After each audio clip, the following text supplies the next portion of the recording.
Gotcha. All rise for the pledge. Pledge allegiance to the flag of the United States of America and to the republic for which it stands, one nation, under God, indivisible, with liberty and justice for all. Please be seated. Welcome.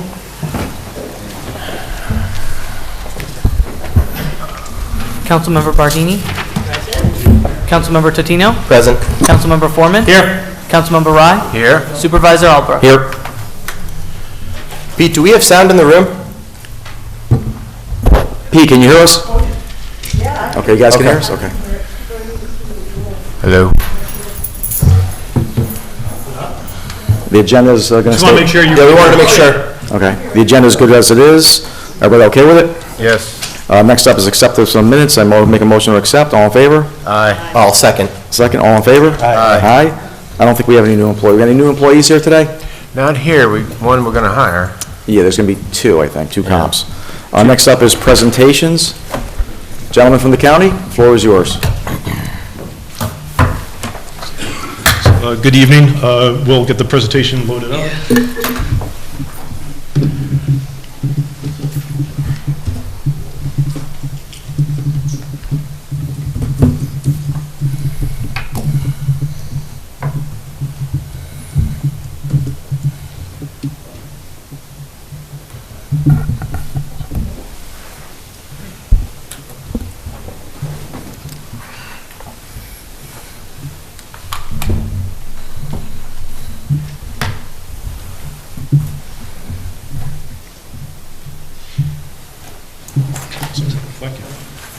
So, good evening. My name is Mark DeBald.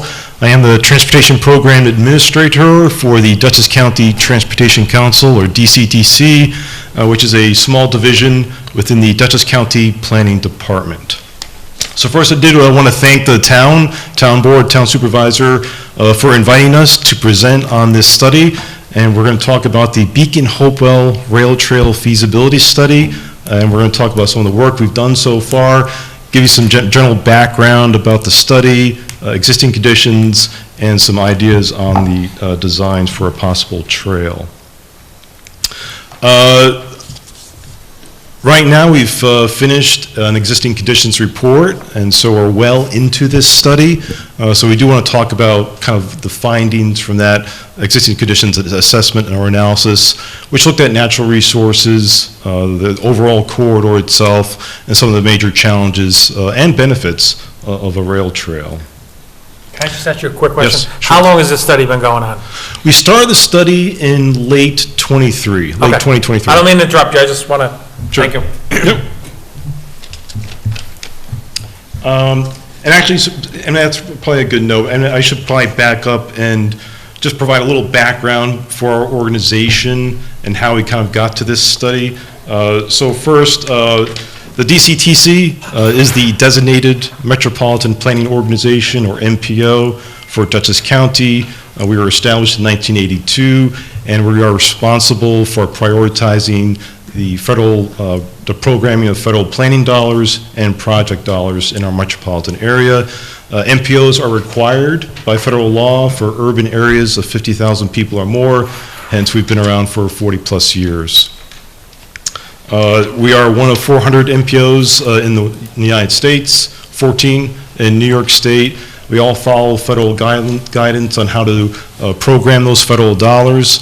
Certainly looking at pedestrian bicycle infrastructure, studying those aspects of our transportation system is an eligible expense or planning topic for MPOs, and that circles back to who's funding this study.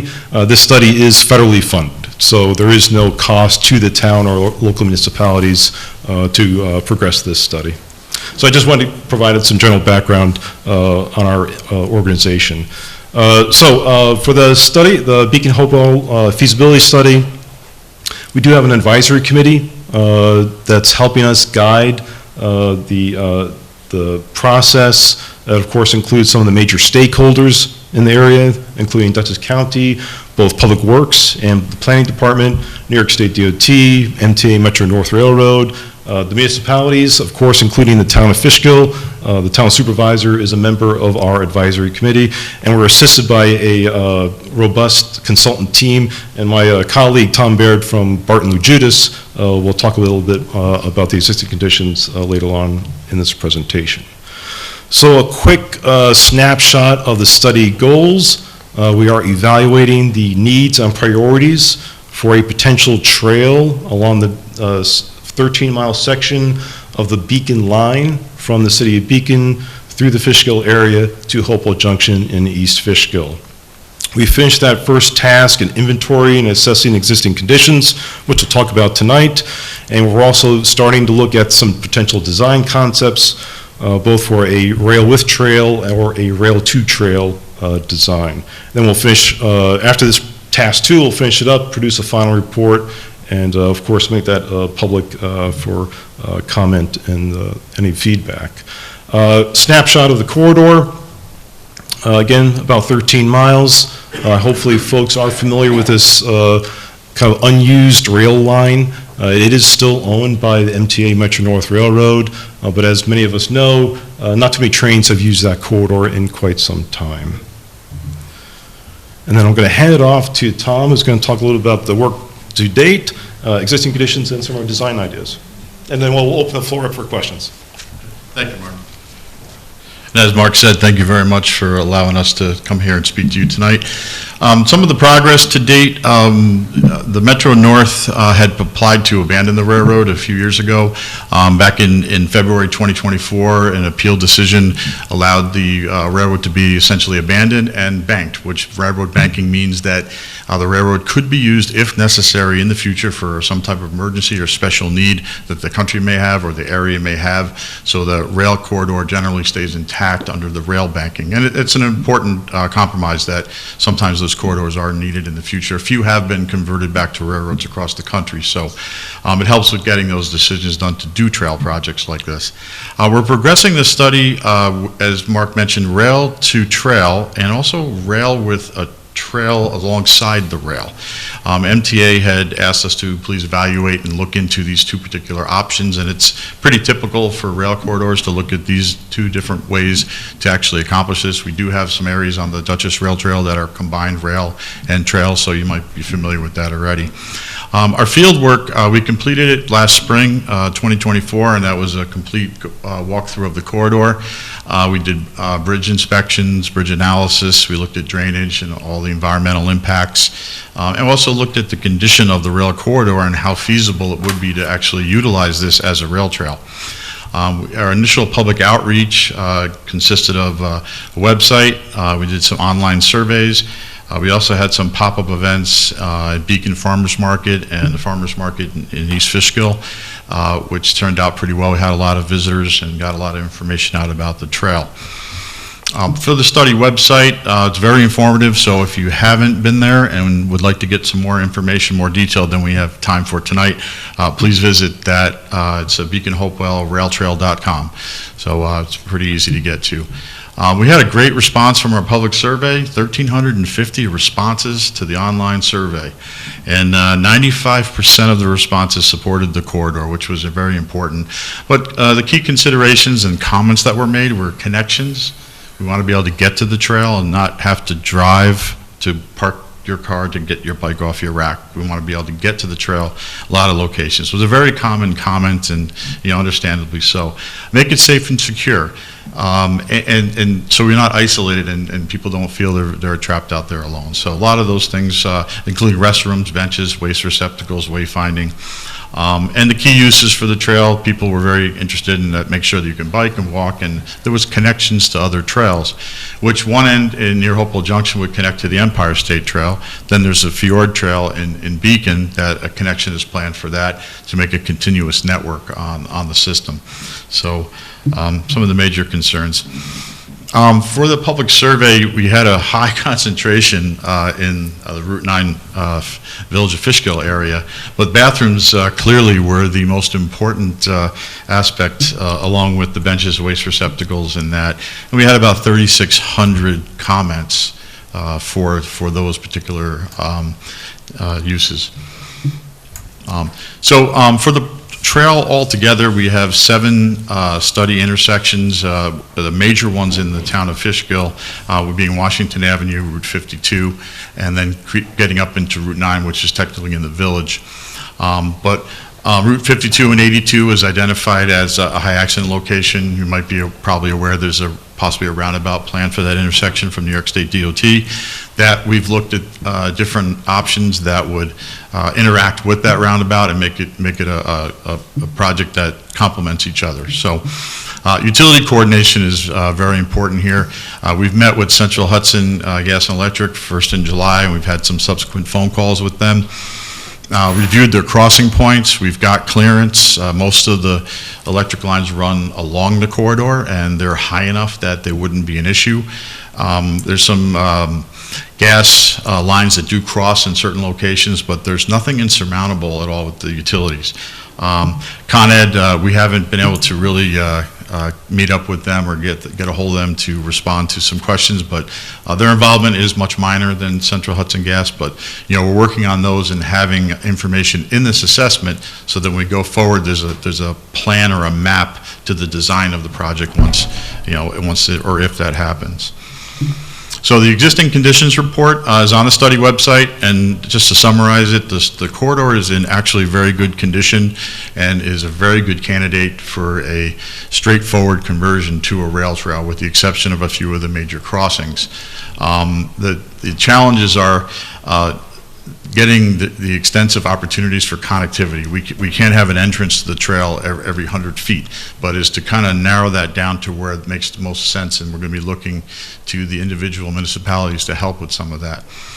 We presented the trail concepts, some of the initial ones, to the advisory committee back in December, and they involve just the conversion of the rail to trail, some of the crossings, the feasibility of actually providing the trail alongside the existing rail. We did look into that and presented those comments. A lot of that discussion will be summarized when the concepts portion of the report becomes available in the next few months. So, just quickly go through this for the rail with trail.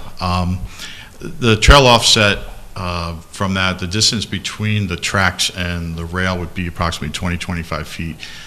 Significant construction costs. We would have to have all new bridges for the pedestrian part, and then the rail bridges would have to be rehabbed to some extent, especially the one crossing the Fishkill Creek, the Arch Bridge, that's closest to the city of Beacon in that section. And right-of-way acquisitions would likely be required. In comparison to the rail with trail, we can use approximately 75% of the existing ballast can be reused as a base for the trail. On some other projects that I've experienced with, we modify the stone courses to adapt to the actual ballast that's there and build on the foundation of that. The soot and byproducts of rail use too remain intact in the ballast, and through our testing, environmental testing, they can be covered just like and covered in place, and they don't have to be hauled out, which is a very important cost savings on that. So capping this is a feasible option as well. No right-of-way acquisitions really required for this. There may be some coordination at the Route 9 crossing with Montfort and some of the properties there, but very little. We'll say just a few right-of-way acquisitions, nothing compared to the railroad trail. So, and this has gone into a lot deeper in the study report. I realize that we just have just a brief conversation here today, but bridges and overpasses, natural resources. We looked at the streams, wetlands, floodplains, historic and cultural resources, endangered species, the equity part of the trail and how it serves underserved communities, and that too is also part of the study as well. So with that, the overall corridor, as I mentioned, is in very good condition, and we're going to mention it's very feasible to do this project. In the overall corridor, again, this is just throughout the whole section, five parks. We've got water, gas, and sewer, 7 major road crossings, and 21 minor road driveway crossings. That includes local roads, some commercial driveways, and some access roads for maintenance that Central Hudson Gas uses and the railroad had used before. But No significant issues with trees. We've got some wetlands, but there's 5 miles of the corridor is in some type of floodplain or floodway. That's just under, it's about 40% of the project right there. So some of the challenges there, but there are solutions to these challenges, and they don't have to be astronomical. But you know, the summary of that is that it is feasible. It's nothing that's, we're not trying to cross from Cape Cod back to the mainland or something like that. So we really can do this. And it's Indiana bat, bog turtle, monarch butterfly, your typical endangered species. They're not really on the corridor and endangered, so we're not going to have any conflict with anything like that. So it's good news. That's why it's really feasible. So I just want to go through a couple of pictures. Jean Van Pelt Park is on the right here. This is the crossing at Washington Avenue, and a look from the bridge down the Fishkill Creek, just to give everybody kind of a feeling of what it's like on the corridor here. I think it's Park Lane and Mountain View Apartments right there, kind of the views from the corridor. This is approaching the I-84 overpass, kind of a straight section. It's pretty consistent through here, a straight run. I guess anybody wants to do some sprints, this would be the place to do it. So, I think it's Park Lane here. This is Fishkill Glen. This is on the right. It's kind of a path that was made from the corridor up to the residents up at Fishkill Glen. So there's a lot of these locations around. You know, maybe they can be formalized, maybe they can't. There's a vacant lot that this leads to up there, and but you know, that's things to look at in the future. So opportunities and things like that are something that will really be an important part of this going forward.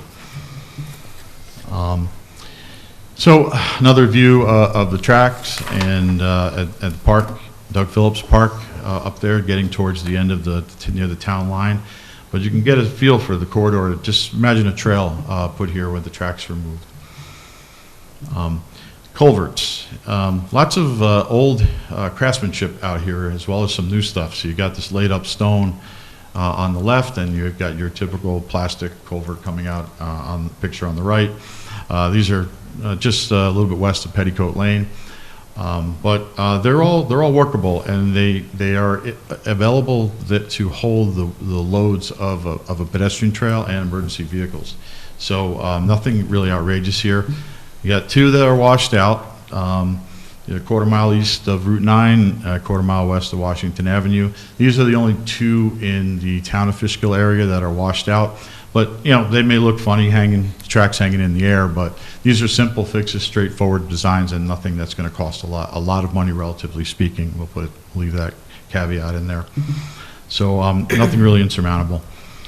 The bridges, they're okay, and we have load ratings that MTA did a number of years ago that indicate that they can be just retrofitted to handle a trail, not a problem.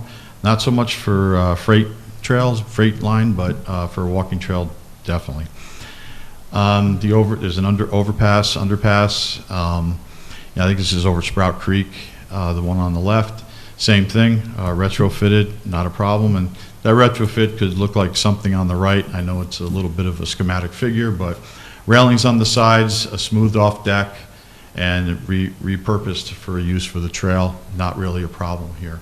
And this drawing's from another project where the similar work was done for the same type of situation. So let's get into the road crossings just a little bit. I know that's important on everybody's mind, but is there any questions right now on anything? What kind of surface is this going to be for the hikers and bikers? What do you intend to put down? That hasn't been determined yet. It could be asphalt, could be a crushed stone, could be a combination of the two. Maybe asphalt in the more heavily traveled areas, and then the more rural sections, maybe stone. It really hasn't been determined, so it's still to be figured out. A lot of times with federal funds, they require asphalt. We have done a few exceptions to that. They make it more ADA or something, or? Asphalt is a little bit more ADA, but we do have crushed stone trails out there now that are ADA compliant. I'll mention the Ashokan Rail Trail. If anybody's been on that is a stone gradation, special gradation that's in there that is ADA compliant. for 11 and a half miles up outside of Kingston. So it can be done. It's kind of a proprietary mix that we had come up with for that project and could be applied here. But again, it's options, and we're just in the study stage and feasibility stage. So if I stick to that definition, asphalt or stone are feasible for the trail in sector or combination. Is that? Yeah, I mean, I don't see anybody asking, so let me ask you one more. Sure. After it's built, who maintains it? Likely it would be the county. I'm going to retract that, please. That's a late stage question, but usually it's a project sponsor, Okay. whoever builds the trail. Most likely. Okay, I'm good. Good. Thank you, Mark, sorry. Okay. So let's get into the road crossings. I think I heard somebody mention Route 9 back here. Route 9, major, I would think that's the major crossing. That is a major crossing too, and I have a slide coming out for that, so we take a look at it. Yep. Okay. So in the town of Fishkill, we've identified basically 6 minor crossings. McGrath Terrace being shown here. On the right, signage, crosswalks, and striping for these minor crossings without the higher speeds and without a lot of traffic is a possible way to do this. Petticoat Lane, a similar crossing where you can use just signs and crosswalks, and that made some of the signals and rapid reflective flashing lights are not necessarily needed at these smaller crossings, but these are just suggestions and something that would be looked into a little bit deeper during the design phase. For your major crossings, like this is Washington Avenue, signage and cross and striping may not be enough in this location. So there's that option. We also have the rectangular rapid flashing beacons. They sit there solar powered, and when someone's crossing, they flash an alert to that. That might be what's appropriate here. We've got 5,700 vehicles per day coming through here. The speed limit is 30. I think when you get to this curved section here, your typical driver's around 35 or so, a little less than on typical straightaways, but there are some options here. This is a figure, an aerial view. You can see the tracks and the kind of the shifting of the crossing to help slow people down a little bit, mostly on the bikes, so they tend to change direction and have a little more noticing of the road and don't come flying across the road.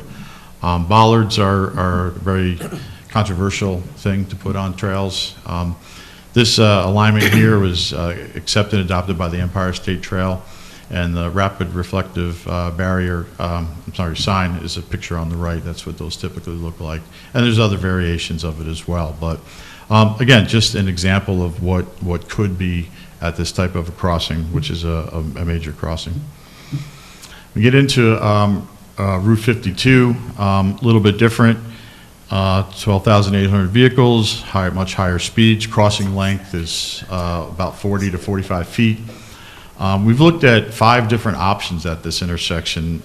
2 at grade, 2 options are moving the trail users up to the new roundabout that may be in, and then 1 is a grade separated bridge option. Keep in mind, this is a state DOT road, Route 52, and they have asked us to investigate above grade crossings, bridges at each of their crossings for the state roadways. So we have done that. They're included as an option. Another option is a crossing treatment called a hawk signal, which actually has mast arms and signal lights that come across the road. You can see the picture on the left, and stop bars and lots of signage. And then you have the overpass grade separation that DOT has asked us to look at. I think the Titusville Road crossing that many of you are probably familiar with is a similar image of what that crossing might look like if it was a bridge. So just included that here. It's the highest level of user safety, as mentioned here, but high cost and complexity. But it is something that is deemed feasible and is in the study for down the road when the actual design phase is for those things to be determined and worked out with the various agencies. And this is what an at-grade crossing may look like at Route 82 and 52. Sorry, with the hawk signal picture in the upper right, how that works is you push the button and drivers have to understand that red light means stop. And I heard it's never going to work from behind me, but that's what you hear very often. But they are successful, and sometimes they're not as successful. But that's why that has to be investigated a little bit more deeply. And then, of course, we'll look at the bridge option as well. Route 9 is an animal all of itself, pretty wide, 6 lanes and 30-foot median. The tracks do go right across Route 9. They're obviously not very usable. They also go right through the Montfort Block Company. You can see the intersection circled here. Safety is the major concern at this intersection. We did do a lot of work in communication with DOT, did some traffic analyses, and they are not going to allow any kind of a crossing that would slow traffic down. It's congested enough. And something like that, with the crossing times it would take to cross 6 lanes and 30 feet of median, is a lot of time to be all red everywhere and hold everything up. So our analysis, we kind of felt that was what the case was. DOT confirmed it, and we're looking at other options right now of going around or going above. So the figure on the left here, you can see there's a blue line. Who would make that decision on going above or going around? How do you come to that? I don't want to get bogged down here, but that going over depends upon how you put it out there. There are a lot of pedestrians out there going to the stores in that area, and that could be of great service actually for the community if it's going over. Just throwing that out there. Yeah, no, that's a good point that you make, and that brings us into the figure a little bit. The decision to do the bridge, we've come to the determination that as the traffic is and the roads are currently configured, it's not going to be possible to have a crossing for this trail at the intersection of Elm and Route 9, and or at some type of a crossing signal system at Route 9, right where the trail comes through. So it's going to be over or under. Under has its own challenges. We did look at that too, and that's included in the report. There's lots of issues here. We were in a floodplain, we're in a floodway, we've got a high water table, and we have things that will get probably washed out and have to be waterproofed for that to work. There might be pumps needed. So all those things factor into the decision. But ultimately it comes out when the deep dive in design is done.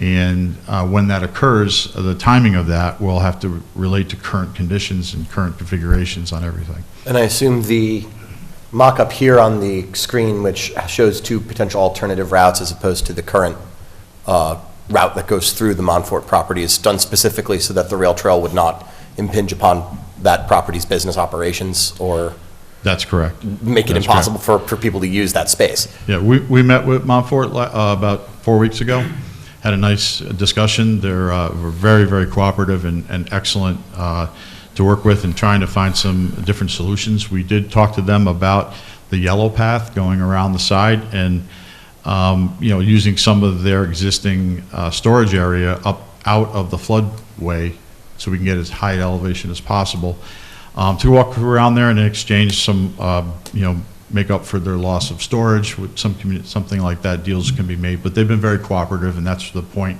I really want to drive home here, is that we've come up with some feasible options, especially with their cooperation.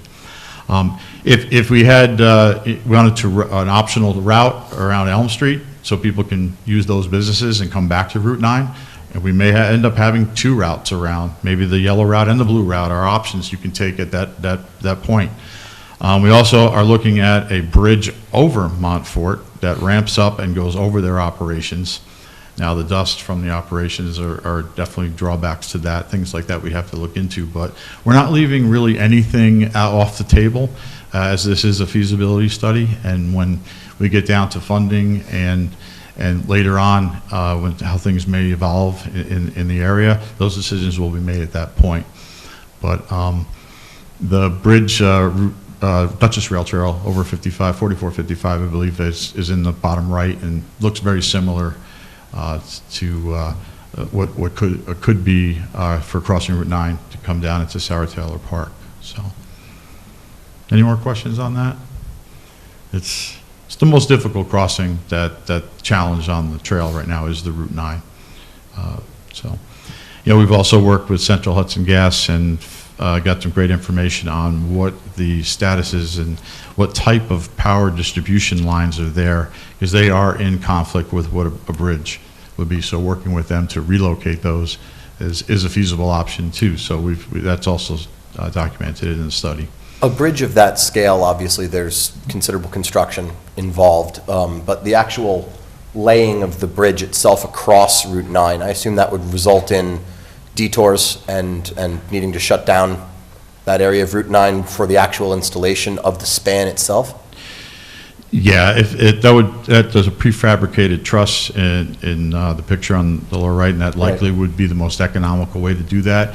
It would be at night, a weekend night or something like that, where you shut it down So and erect the strategic bridge. scheduling to try to Absolutely. avoid interruption to most commuter traffic.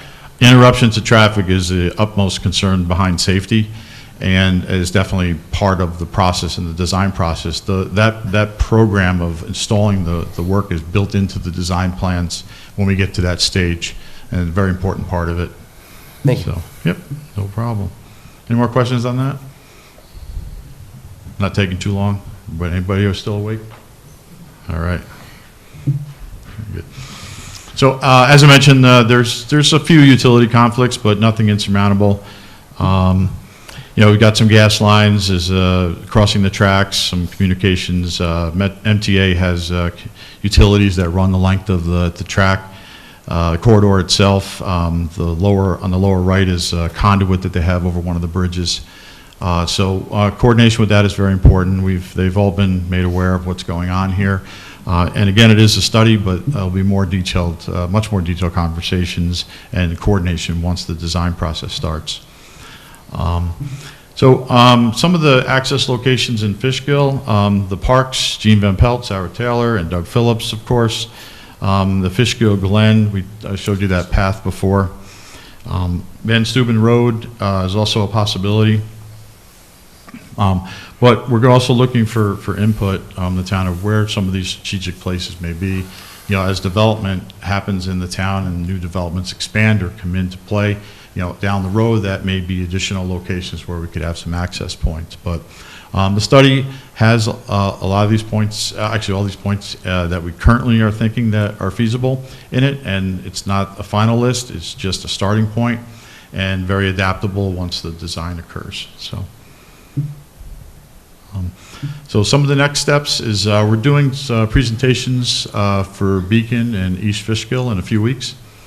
And we want to definitely incorporate your comments. We have a virtual public meeting at March 20th at noon. You can sign in on that and watch it, and there'll be a link. The link is here, and the information is available on the county website. Questions and answers, and we'll give the public a chance to really voice again, aside from the survey, but this time in a written format from the public meeting. Our draft report with the concepts will be sometime in the spring of this year, be posted online, and possibly have a public meeting in the late spring, early summer of 2025, with the final feasibility study in the summer of 2025. And that study kind of provides the map towards obtaining funding and moving forward with the project, and then can kickstart that and let everybody know that this is definitely a feasible project from an engineering standpoint and a planning standpoint. So that's all we have for the presentation. So anybody have any questions, more than happy to try to answer them. Any citizens have any questions? The gentleman in back of you. Why don't you get up and come up and get close to the mic so the residents can hear you. First, tell us who you are. I'm Russ Maxwell, a resident of here at Fishkill. I was just curious to know, moving forward, what do you anticipate as being the number one or top three impediments to getting this actually actualized from here once you get the studies done, and which tends to be somewhat passive, but then trying to get it into an active phase? What would be the number one impediment that you see? Well, it's always, it's a common answer. We always hear it's funding. That's probably the primary challenge. And a project of this scale, I won't say in complexity, it is feasible from our assessment so far, but it's not to say it's not difficult or not hard or that there's not challenges. Certainly anything's possible, but for a project like this, you would need some outside funding support, either from the federal side or the state side. Typically on these types of projects, you do see federal funding used, such as like the Dutchess Rail Trail that used federal funding. Done in phases, certainly. This is a long corridor. I suspect you're going to have to do phases on a project like this, and so you try to scale it up and build off phase 1, phase 2, phase 3. But yeah, so funding's the biggest challenge. The secondary really is finding a project sponsor, like who would manage such a project and actually get it constructed. So the two big issues. One part of that too is the support. If you're for the project, if you like the project, let us know, put the comments in, support the project. So support goes a long way in actually obtaining funding. And a lot of the projects we've worked on, there's multiple funding sources as well. So there's a combination. It doesn't just have to be one. So, you have a question? Well, this is Bob Malvarosa, Fishkill. Live in Forgebrook, so I know very well of where the trains are. For the first 4 or 5 years I lived here, 2 o'clock in the morning, 2 o'clock in the afternoon, boom, boom, boom, boom, boom, boom. Then it stopped. Metro North kind of kept it up for a while. They even took passenger cars and took people on the weekends. You see them come by once in a while.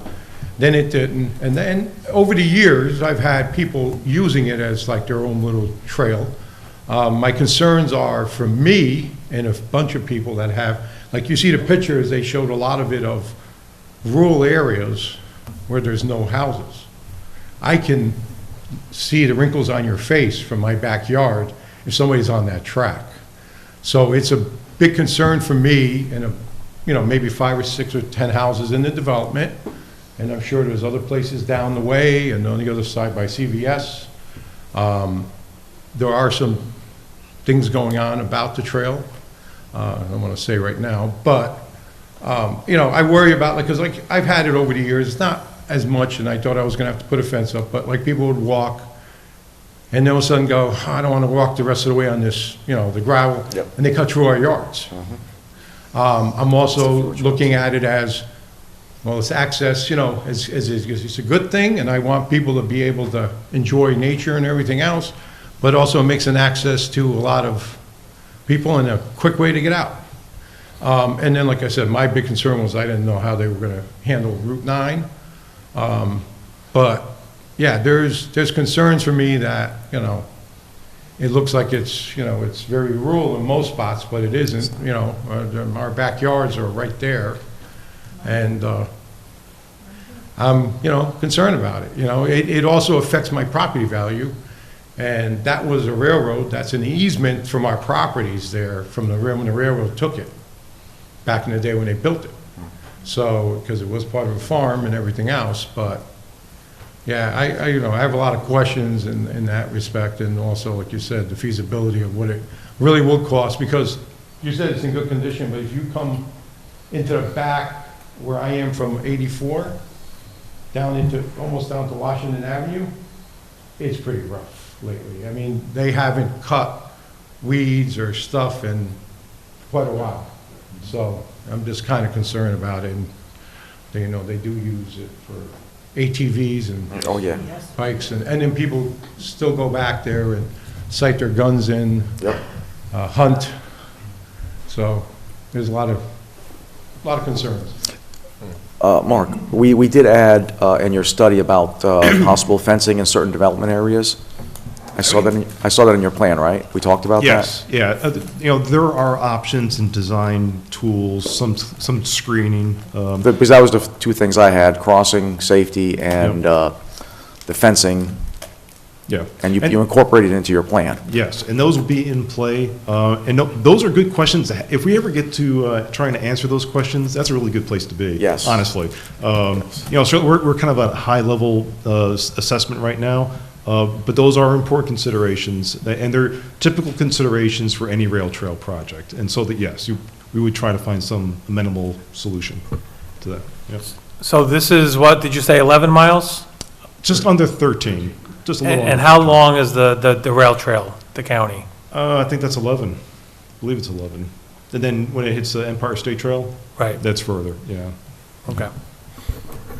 Yeah, for barriers for properties, one of the favorite things that, in my own personal experience, what I would like to design is the swales, and make them you have to go down and climb up and get out, make it very inconvenient to be a natural barrier instead of fences and things like that and signs. But there's lots of combinations of many different things to help with that, and it's almost your imagination is the limit on what we could do to help keep privacy for citizens. So we definitely take that in consideration.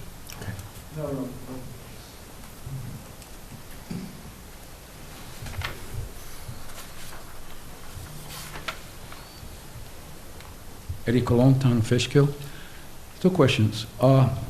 First of all, the safety. Who's going to be going, and who's liable? Who's going to be going back and forth checking out this trail?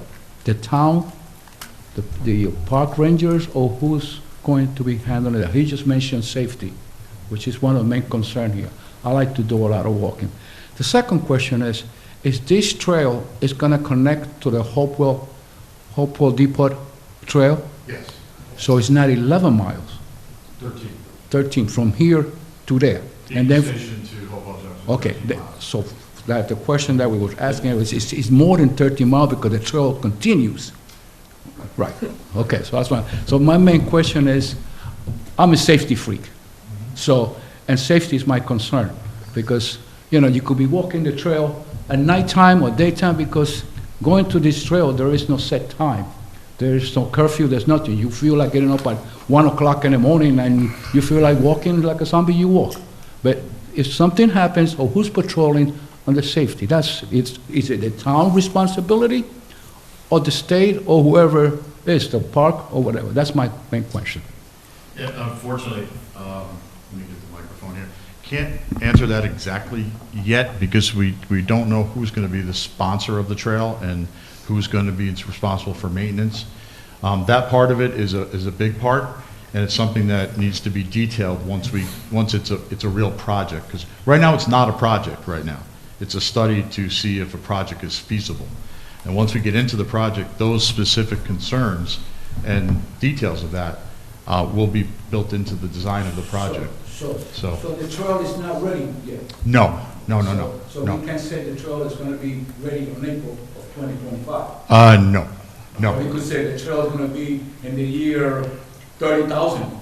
And so we're still in the air, that's what I'm saying. Right? Hopefully while I'm still alive. Okay. We're going to put it like that. So we're not ready. So like I said, my main concern is the safety. Yes, understood. And, multiple projects, that the county has experience, our firm has a lot of experience with trails.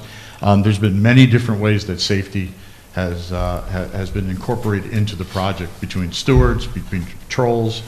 We have the DEP on our largest one right now around the Ashokan. They do a great job for patrolling over there, but there's many different ways to do this, but it is definitely a major factor in the design process, but we're just not there to really answer your question yet. So, but thank you very much for your comment, though. It's very important.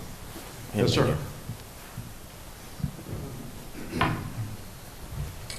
Yes, my name is Christian Glenham. I'm a big fan of these types of projects. I'm looking forward to it. To that point, the first question would be, what do you mean by a sponsor?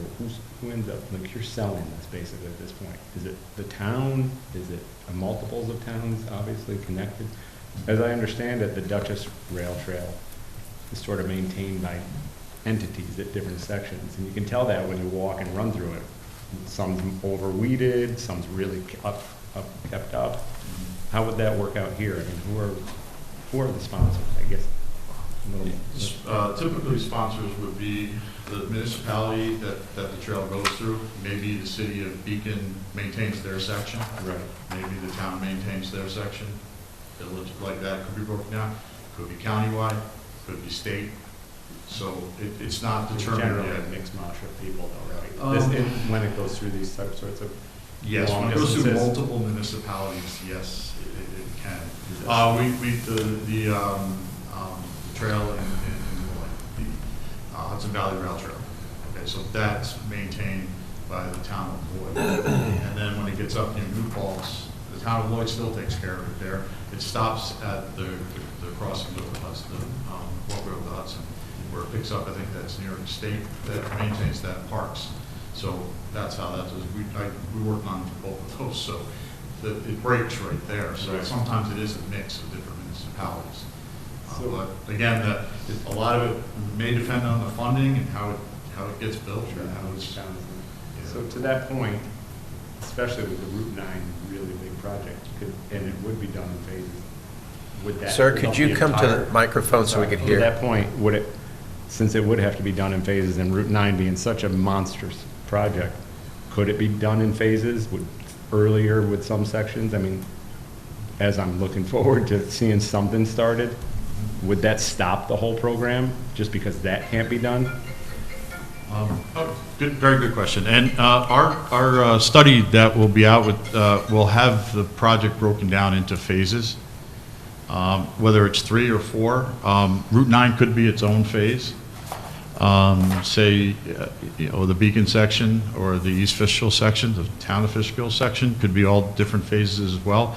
Depends how it breaks down, and certain funding sources, like say the Transportation Alternatives Program, TAP, has a $5 million cap to it with a 20% contribution from the sponsor, whoever that might be. That won't cover it for the whole project. There's other programs like a RAISE grant, who could get 15, 20 million on that one. That would take up maybe 2 sections, maybe 3. So it really is a mix of many different sources. But the project will be broken down into phases in the report to help try to manage the cost and expectations so that it's possible that there could be built one segment at a time as funds become available. So to answer did that answer your question? Yes. Quick question. Should I ask him that was up here before? Rose again. Okay, they say Metro North had that property, but is it also part of some federal thing? Because I'm just trying to figure out, was there tax base on that property when Metro North had it? I don't know. I don't think so, right? Steve? There was nothing. Railroads pay property taxes? I don't know who owned it, so I can't answer who paid taxes on it. Okay. So how are you guys getting the land? Is it getting? Well, MTA still owns it. Okay. And they have cooperated with doing the study to possibly make it a rail trail. That's where we are. Okay. Nobody owns it yet but MTA, and that's something that's got to be worked out in the future. First, we decide and figure out if it can be built, and from an engineering standpoint and a planning standpoint, and then that next process begins. And again, it's been a year since it was abandoned, and longer than that, but okay, yeah. well, officially able, because prior to that, it had to be used for railroad purposes only. Yes. So in order for the project is not feasible without having that abandonment officially at Didn't the they at federal one time level. think of doing like a trolley thing, and that's why Central Hudson raised and put a new electrical pole and transmission lines and? That was what, 10 years ago? Yeah, I just was wondering, because like I said, I just wondered how this is getting transferred around. It says Metro North, but I do see things about the federal government involved with it also, so I just was wondering about that. There is, about the property rights and the things like that. That's on a federal level, and it's not have any influence on this project. That's probably what you're talking about, right? Yeah. Okay. Russ? Russ O'Malley, Fishkill. I just had one question. Are there any plans for incorporated into the trailers some observation platforms, maybe over wetlands or water courses? Do you know? I'm Or is that going to just- say yes, I'm hoping that the county agrees with me. That'd be good. That'd be great.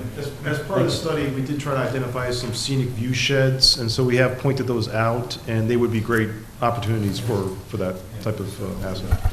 Just put some signage in that says not a deer stand, I think that would be appropriate. This will be the last lady for this. Hi, I'm Esther Jackson. I'm from the village of Fishkill. My husband, Clark Frankel, also from the village of Fishkill, was so excited when he saw your email this morning that he put all of your public hearings on our shared calendar, basically. So, like, I know when it's happening in East Fishkill, I know Beacon. Anyway, my question is, for very enthusiastic people like us who really want to see this happen, what's the best thing, or what are the best things we can do to support this at this stage? Lots of positive comments. Okay. And what you just did right here, yes. Great. Thank you. Okay. Oh, Miss Anderson? Yes, Miss Anderson.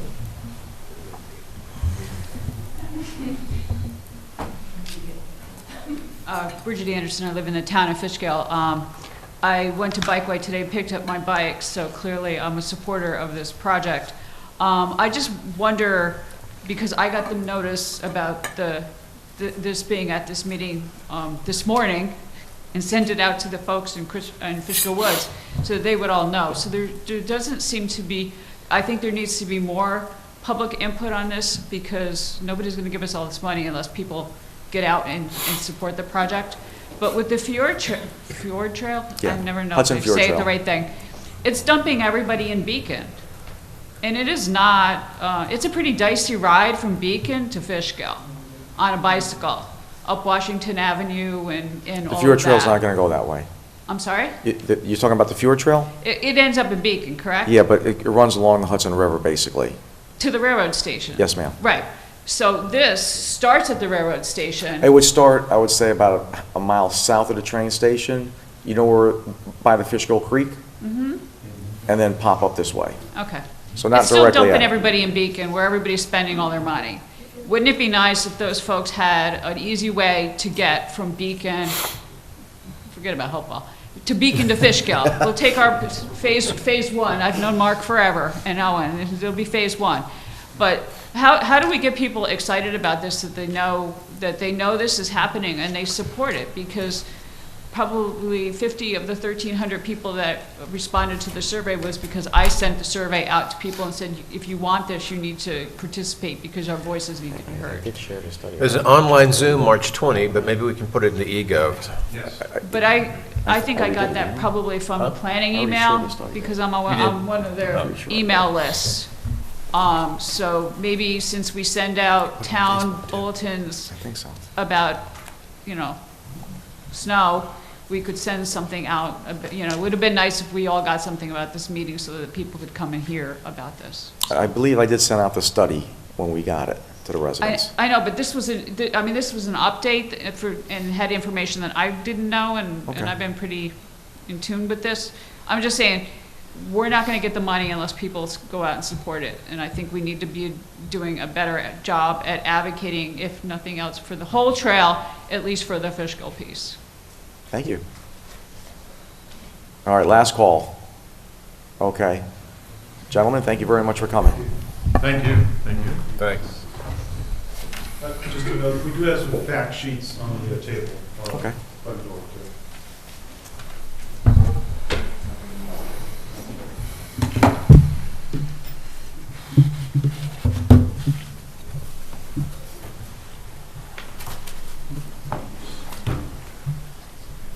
Thank you for coming.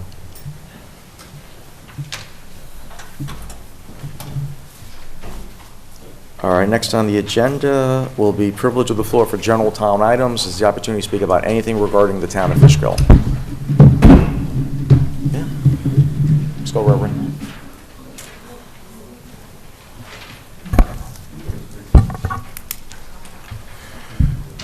Good evening, everyone. So I just want to start off by saying, Mike. You have to say your name, Ron. Yeah. can you hear me now? Yes. Okay. So I'm Ron Green. It's my wife, Essie Green. We're Fishkill residents. And the last time I was here, I actually did a presentation. I had PowerPoint going and everything, so I'm feeling a little out of sorts right now. But I felt that it was important. When we were talking the last time, we were talking about my property, which had what was called at the time the Methodist Episcopal Baxtertown Church of Baxtertown. And it was a station on the Underground Railroad. It had all kind of documentation, and I brought up pictures of maps, and I didn't know it was there at first, but then I found out it was there, and we have signage now. And one of the things that I said during that presentation was that it's not so much that it's black history. What it is history. Things went on, people were involved, and it should be recorded. And that was kind of, for those of you that knew me when I was getting it all going, I kept doing like this. Why are you doing this, Ron? Because I want a sign. I want a sign that says stuff was happening here. And we're standing here now to support the town, to encourage the town to support the Harriet Tubman Byway.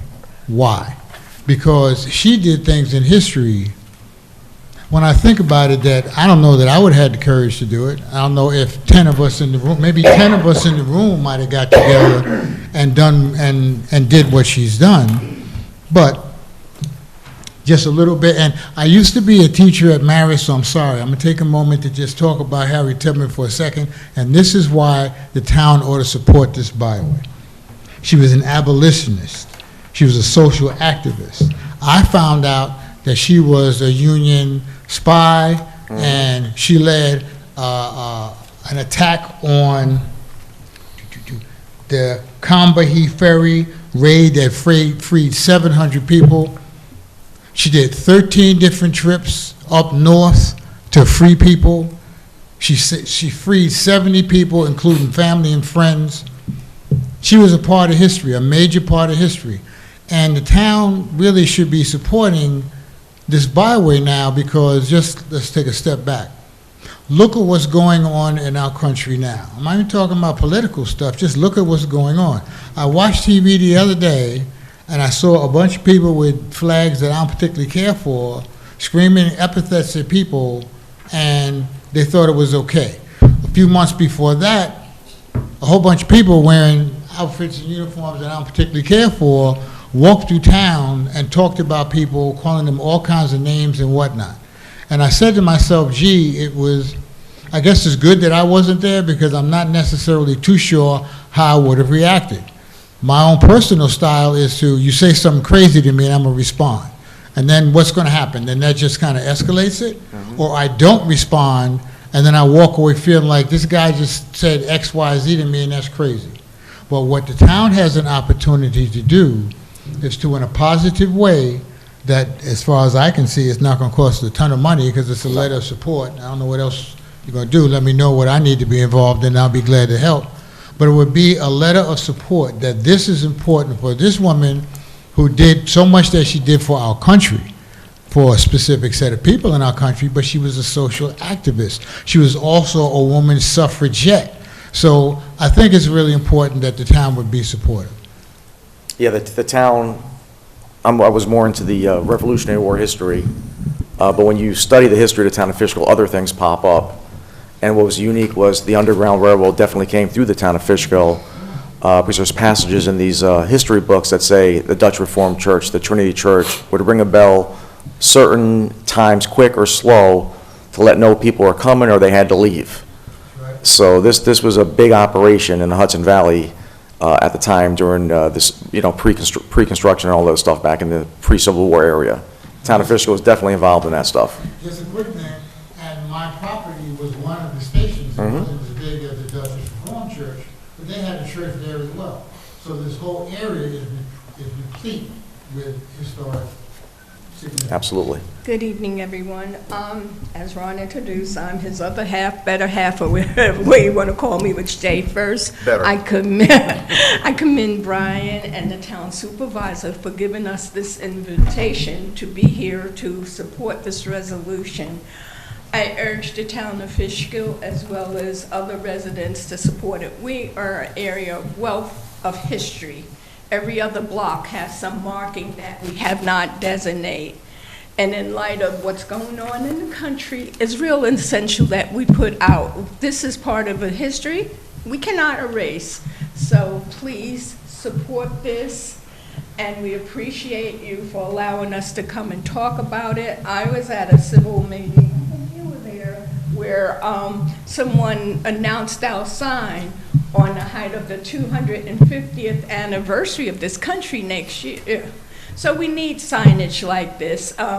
I was going to tell the guys who left, you know, don't forget to put the important signs as American history as well as Afro-American history. There's a lot to be found and a lot to be known. So we thank you for giving us this opportunity, and if we can work with you, we would love to. And thank you for celebrating Afro-American History Month with us. Thank you. Reverend? Any questions? Thank you. Next time, I promise, I'll bring some more slides. I appreciate it. I know Thanks you again, will. Ron. It's important. Thanks Thank you, again, sir. guys. Thank you I'm for glad coming. you guys came. Thank you.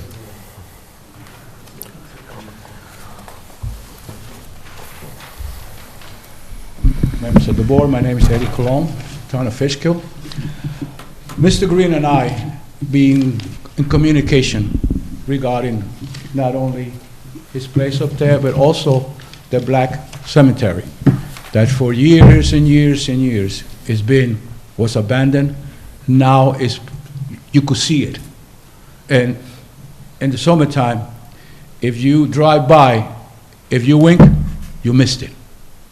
So I agree with him. And as a matter of fact, we had a couple of people that wanted to work on a project on trying to get a marker to establish that point there. Which point? On the black cemetery to be recognized. Okay. You know, and it's, Mr. Supervisor, I know you well into history of the town of Fishkill, okay?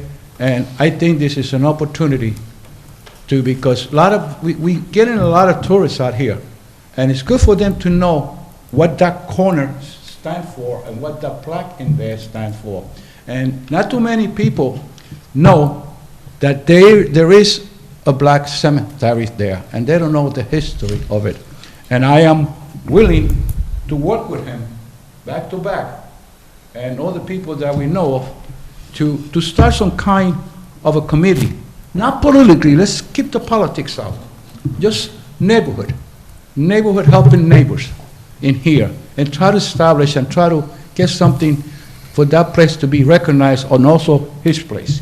I don't think that's, we're not asking for much. Okay. Well, I'd just like to thank the Highway Superintendent, Carmen Esteban, for clearing out the cemetery, cleaning it up. Yeah. He said, matter of fact, he was involved with this on that. And we just ordered a sign machine, so we're going to do a lot of things. So we'll have the capacity to do something like that within 6 months. I think you should consider and have a resolution and approve it to have that, you know, give it some recognition there, like when you go down the avenue, you look at the sign and say, oh, this is history here. You know, the other day I learned across the street from the what do you call it? Before the 84 and the other side, that was a battleground, and there was slaves in there. And I just learned that the other day, but nobody knows. There's no plaque, there's no markers. So I think a resolution should be set up to this thing, so it could be recognized. At least that's what we could do for them. I'm for that. A couple of things I here. actually walked through that graveyard after it was cleaned up. Yeah. It is recognizable now, you could see it now. Yeah. But again, you know, we got to keep maintaining it. I don't know who maintains it. Town. Is it a town? Town. Or the widows? All right, I got a couple of things before, and this is to you, Mr. Supervisor. I know you and I, we crash horns left to right. And I'm here today to have a ceasefire between you and I, okay? Because we clashing all the time, and this is not good for the both of us. Because we both, you know, we go into each other's head, we go into each other's throat, and now it's getting personal. And I don't want to go to that stage. And I'm willing to have a ceasefire. I mean, we're going to come here, and we're going to go to agree, to disagree, Because the other day I'm walking down the avenue and somebody told me, you remind me of Ozzy when he was not on the board, because he used to come down here and rally.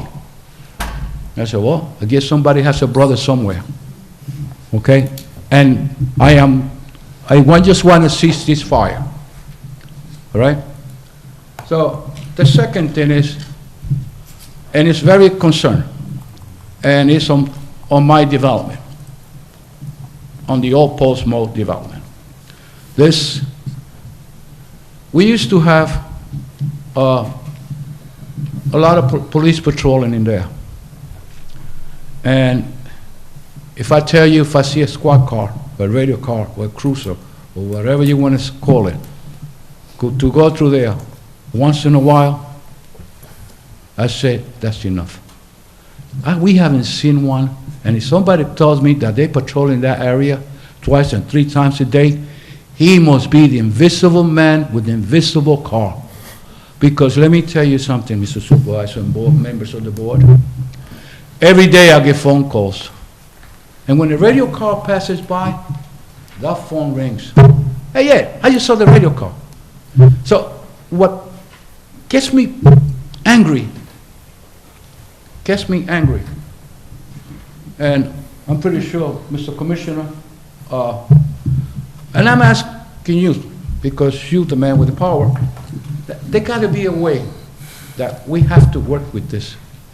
You know, coming through Taylor, as I tell you before, you was a former police officer, just like I, and you come into Taylor, you make a left on Rosilia, and you straight out to Jackson. You're not looking what's back there. So it's like that old saying, you know, when you marry and you have children, and the children are running around all the house, and they say, you know, I can't wait till you guys grow up, so you could leave the house. But the minute that the house is silenced, you start looking, because you find in your child putting a fork in the electrical out there. That's the same thing with all Post Mode. If you come in and you make a left in Taylor into Rosilia, and you're going out into Jackson, you don't know what's happening in the back. Pushing robberies, breaking cars, rapes. You don't know. You don't know if there's an old lady's laying down on the floor. You know, I'm not asking for much. If you just come in driving to Taylor and to Rosilia, what is going to take you? A couple of seconds, just a couple of minutes just to go to the back? And not just walk right out. You know something? It'd be good if you just station your car there for at least 5 minutes. If you could put your car in Blodgett and Jackson for 30 minutes, getting tickets or sitting in a Walmart, then you could do that for 5 minutes. Let the residents notice that you're there, that you care. Because let me tell you, a lot of those residents there, the majority, and you know it, and a lot of people here know it, they're elderly people. The oldest person is there is like 100 years old. And the biggest screenest TV that they have is that kitchen window. Boy, could see, they could be blind, but they see everything through that window. And when they see a radio car, it's like, they can't even go out in the summertime and sit on the bench to get fresh air, because they're afraid that, it's private property, I understand that, but that doesn't give, it gives the right for the police to patrol there.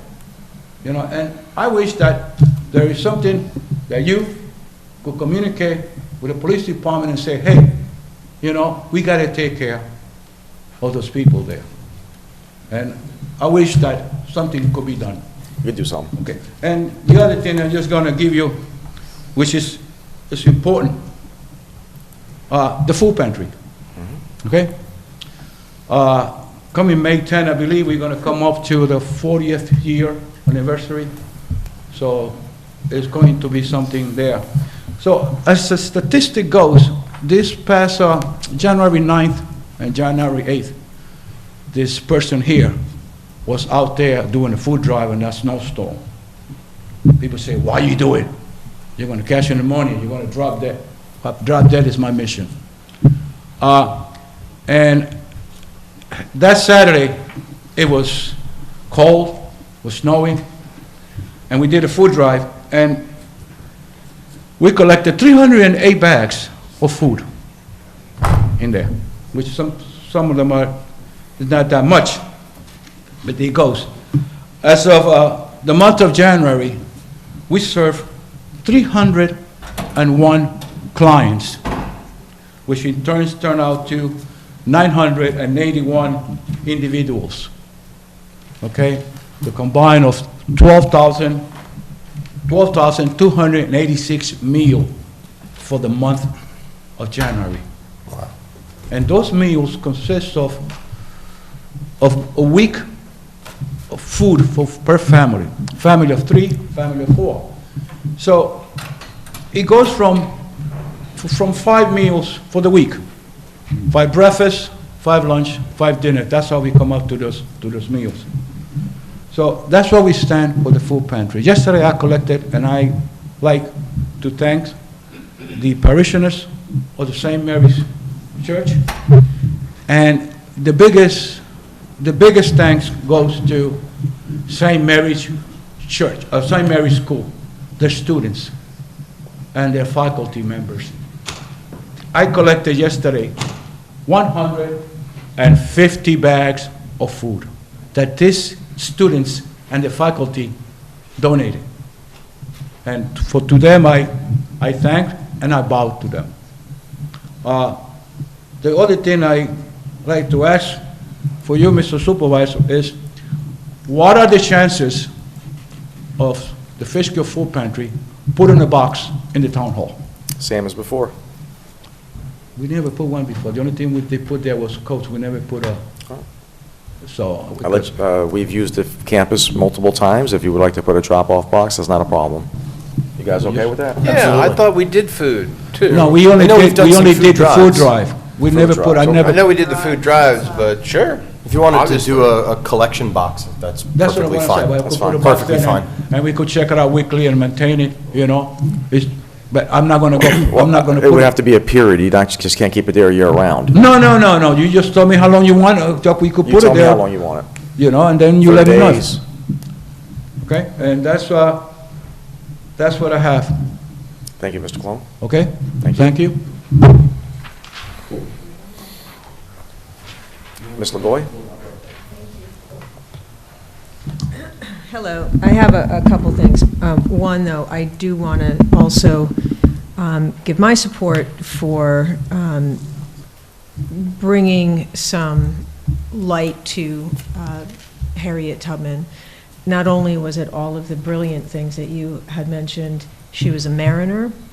She learned how to travel and navigate at night, and she was physically a very tiny person with a larger-than-life bravery.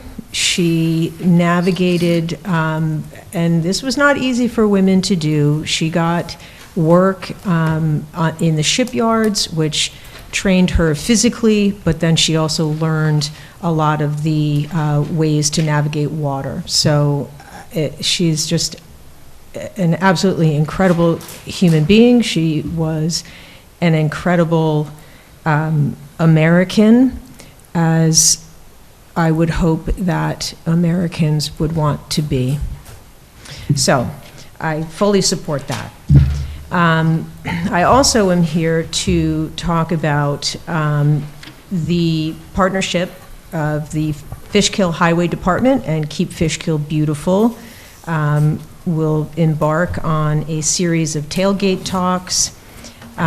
These talks are a series of workshops covering topics like backyard gardening, handling water runoff, silting, flooding, emergency response, and more. Our first meeting will be held on Sunday, March 2nd at 10 a.m. You'll be greeted by the Highway Superintendent Istvan, as well as Keep Fishkill Beautiful volunteers. This will be taking place at the Highway Department, where you will get a tour of all of the new and improved happenings at the Highway Department. Registration is free, but it's required. You can go online to our Facebook page, the Highway Department Facebook page, And let's see. In following up with also the rail trail, the Dutchess County Transportation Council, which is something that we'll also be talking about throughout the series of tailgate talks, they have a really neat survey on their website where you can mark, and I know traffic is #1 for just about anybody that comes through Fishkill, lives in Fishkill, works here. They have a survey on their website that you can go and you can actually flag where an accident happened, what has happened. You can talk about your concerns. And, you know, to their point about getting the rail trail started, the more people that go on there and fill out these concerns and accident reports and so on, the more likely the county will be paying attention to our roads and our passageways.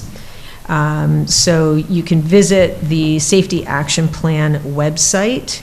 And again, that is the Dutchess County Transportation Council, and complete that survey. So, and one other thing, so, and Stray Help is we are a cat rescue. We do a lot of management of free roaming cats.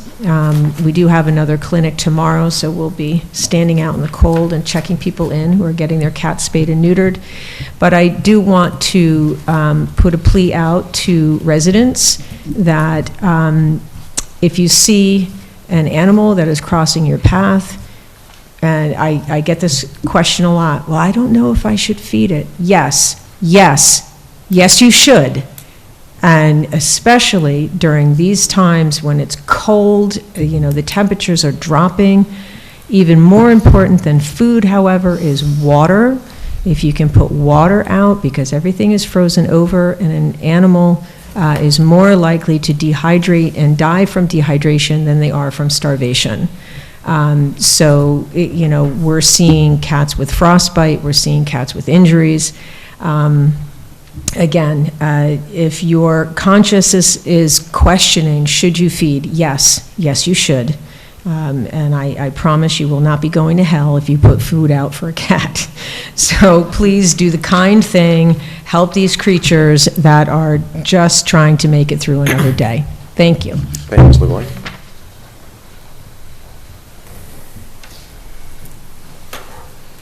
Louise Daniele, legal resident of over 30 years. I believe that Carmine, our highway superintendent, is working on the marker for the Black Cemetery, so just in case you didn't know that, he is working on it.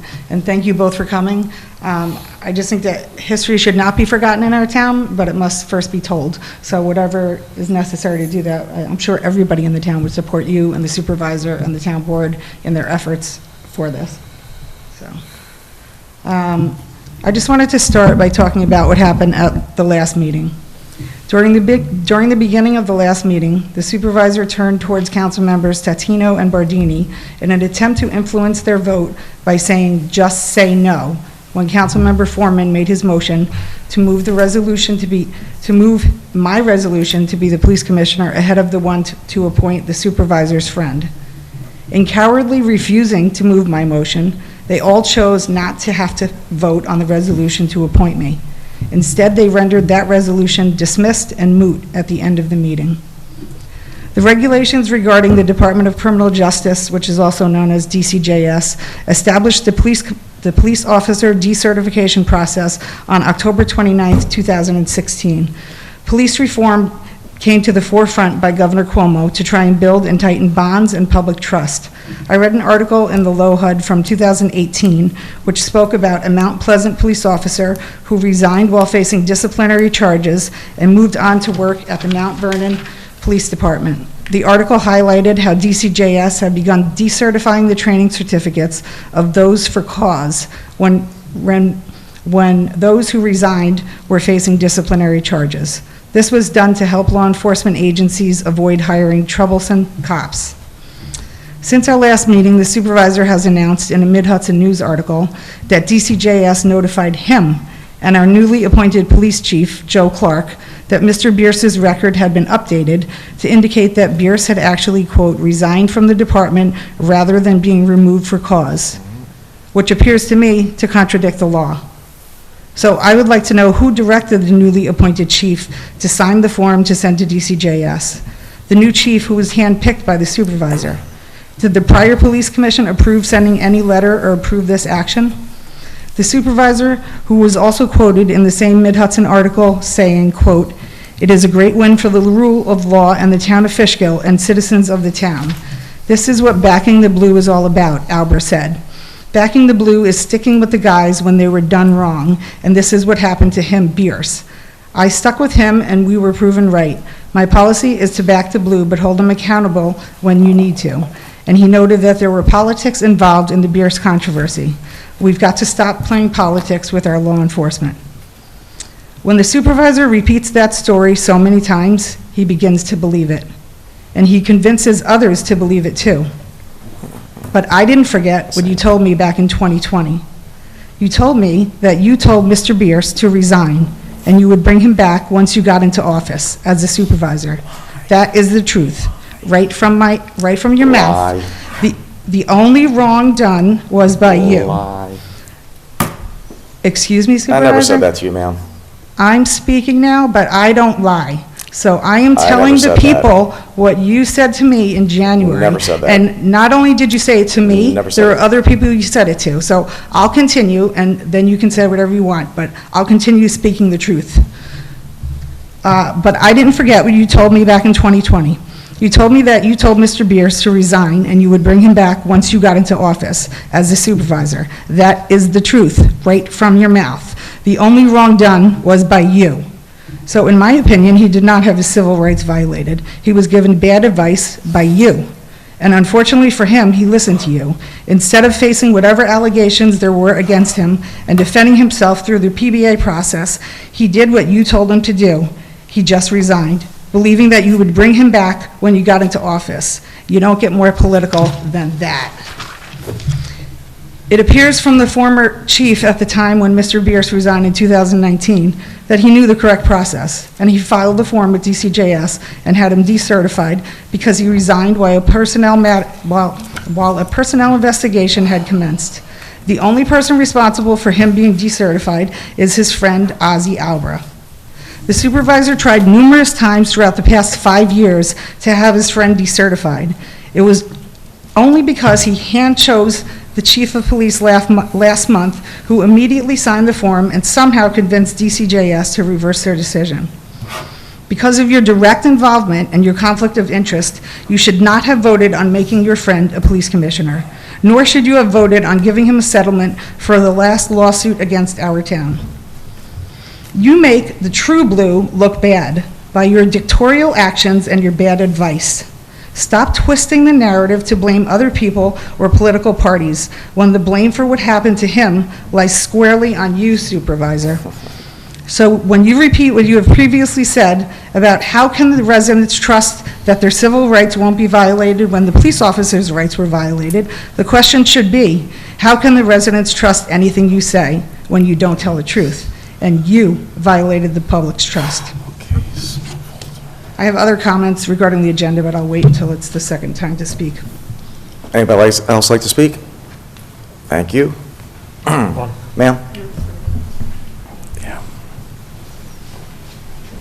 Thank you, Esther Jackson, Village Fishkill. I just want to say I'm very much in support of what the Greens proposed today, having the town of Fishkill write a resolution in support of the Harriet Tubman Byway. Thank you. Thank you. Anybody else? That closes the privilege of the floor for general items. Be my comments. I'm the town supervisor. I have access to all the records of the employees of the town of Fishkill. First thing I did when I got elected, got in office, I read his file. No charges, nothing in there. So if he was going to be charged with something, why wouldn't that chief of police at that time bring that to my attention? Why wasn't there some type of town board thing? So what happens when you have an agenda like this? It goes yearly. So my predecessor could put in there discipline. Something's going on.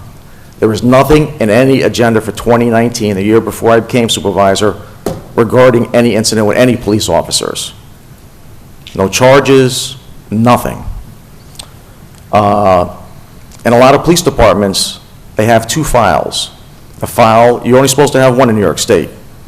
But it appears some chiefs like to have two files and don't share them. So that gives the appearance of impropriety, and I don't allow that anymore. The town board in December of 2019 accepted his resignation. When you accept a resignation, it means you left in good standing. So never any paperwork to me indicating any type of bad doing. Clean personnel jacket, nothing but commendations. No charges ever brought to my attention. Absolutely nothing. So when people get up here and say this and that, it's not accurate at all. There was no due process, and some people think you can be decertified for nothing. The allegation was to decertify the man because he talked to a town board member about hiring an extra detective. That was the whole decertification. In this time period, you had two police officers, one I believe shot somebody and one raped somebody on duty in upstate New York, and they were decertified improperly, and the PBAs actually got involved and got them recertified, and then they ended up getting rid of them because they gave them due process. But there was never any charges filed. Imagine if you're home and you get a letter in the mail from DMV saying that your license has been suspended because allegedly you were speeding somewhere in a work zone, and you never did it. You never had a chance to contest it. That's exactly what happened here. Now, I understand. I get it.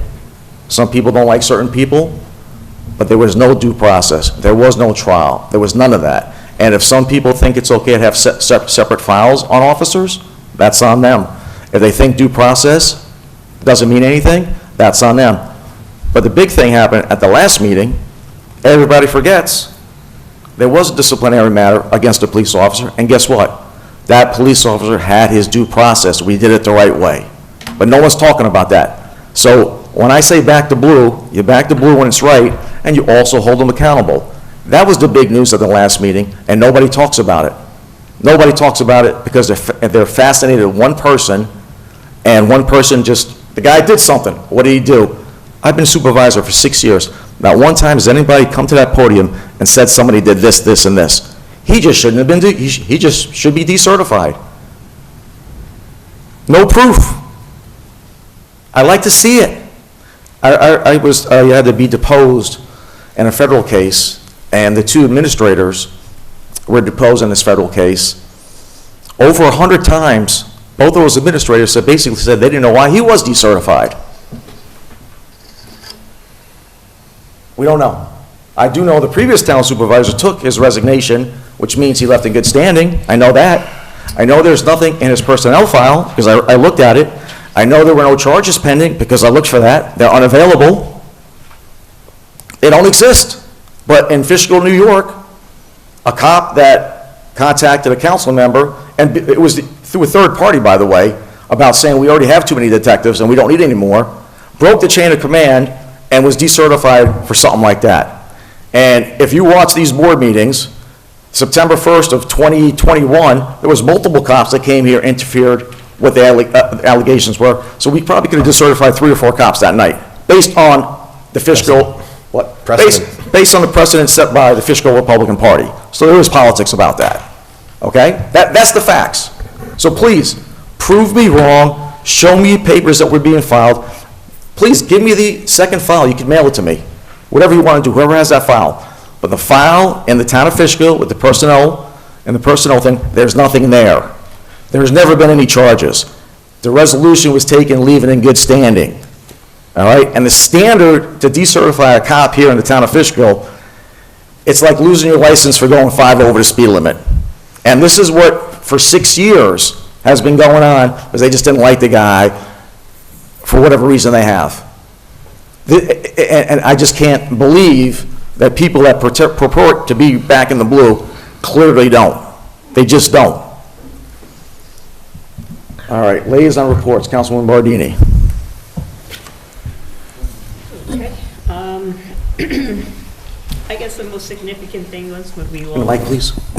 We all went to the Association of Town meetings, and I'm gonna, you know, I thought it was a great event, not only for learning, but for us to get to know each other. I don't think John and Brian and I have ever sat at a table and spoke to each other, and it was, Outside of this it was table. nice. So I enjoyed that. I enjoyed learning something.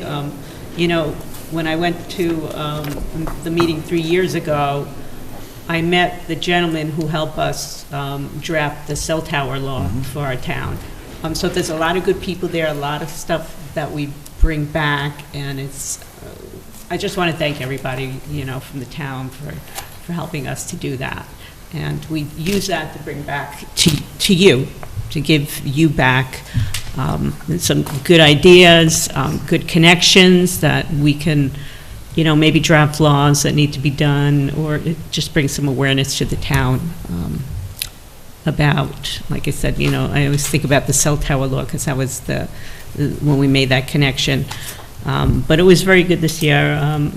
We all, you know, some of us went to the same meetings. We all went to different meetings, and I'm going to share my files with you guys. I hope you reciprocate. And yeah, that's the big thing that's happened over the last week. Greg. I don't have any report. I did just want to comment briefly on procedure so that everyone sort of understands how our meetings function. For 4 years before becoming a council member, I was the secretary to the supervisor, and thus I assisted the supervisor and the clerk's office with preparing our town board agendas. What should be understood regarding the agenda and the way that things are structured and the way that they flow is that the order of the agenda is set at the direction of the town supervisor. Items may be placed on the agenda according to the rules of our town board, which we agree upon, by a motion by a member of the town board and a second from another member, and that gets the items onto the agenda. But the order in which they appear is at the discretion of the town supervisor. And of course, with the advice of the town attorney, for instance, we would not pass a resolution adopting a local law before holding the public hearing on it. There are certain procedural requirements that we have to meet. But when you hear people say that, you know, the order of the agenda was improper, or that the request to rearrange the agenda to accommodate a particular individual over another individual, that voting one way or another on that was improper, the town supervisor is the person who sets the order of the agenda and is under no obligation whatsoever to modify that unless the board votes to amend the agenda, which is what was proposed. I was not in favor and I voted against it. But the procedure should be understood that the town clerk publishes the agenda, the town supervisor sets it, and then the town board goes through it at the meetings. So I just don't want there to be any confusion about, you know, the proper placement of things on the agenda. The agenda is what the town supervisor says it is. Yeah, there's no question about that. And when they brought it up, when you see a couple council persons want to do something like that, like to amend the agenda, they have that opportunity to caucus by themselves to say what they're going to do. So when it pops up, I can't take a time out and say, listen, let's go caucus and talk about what we're going to do.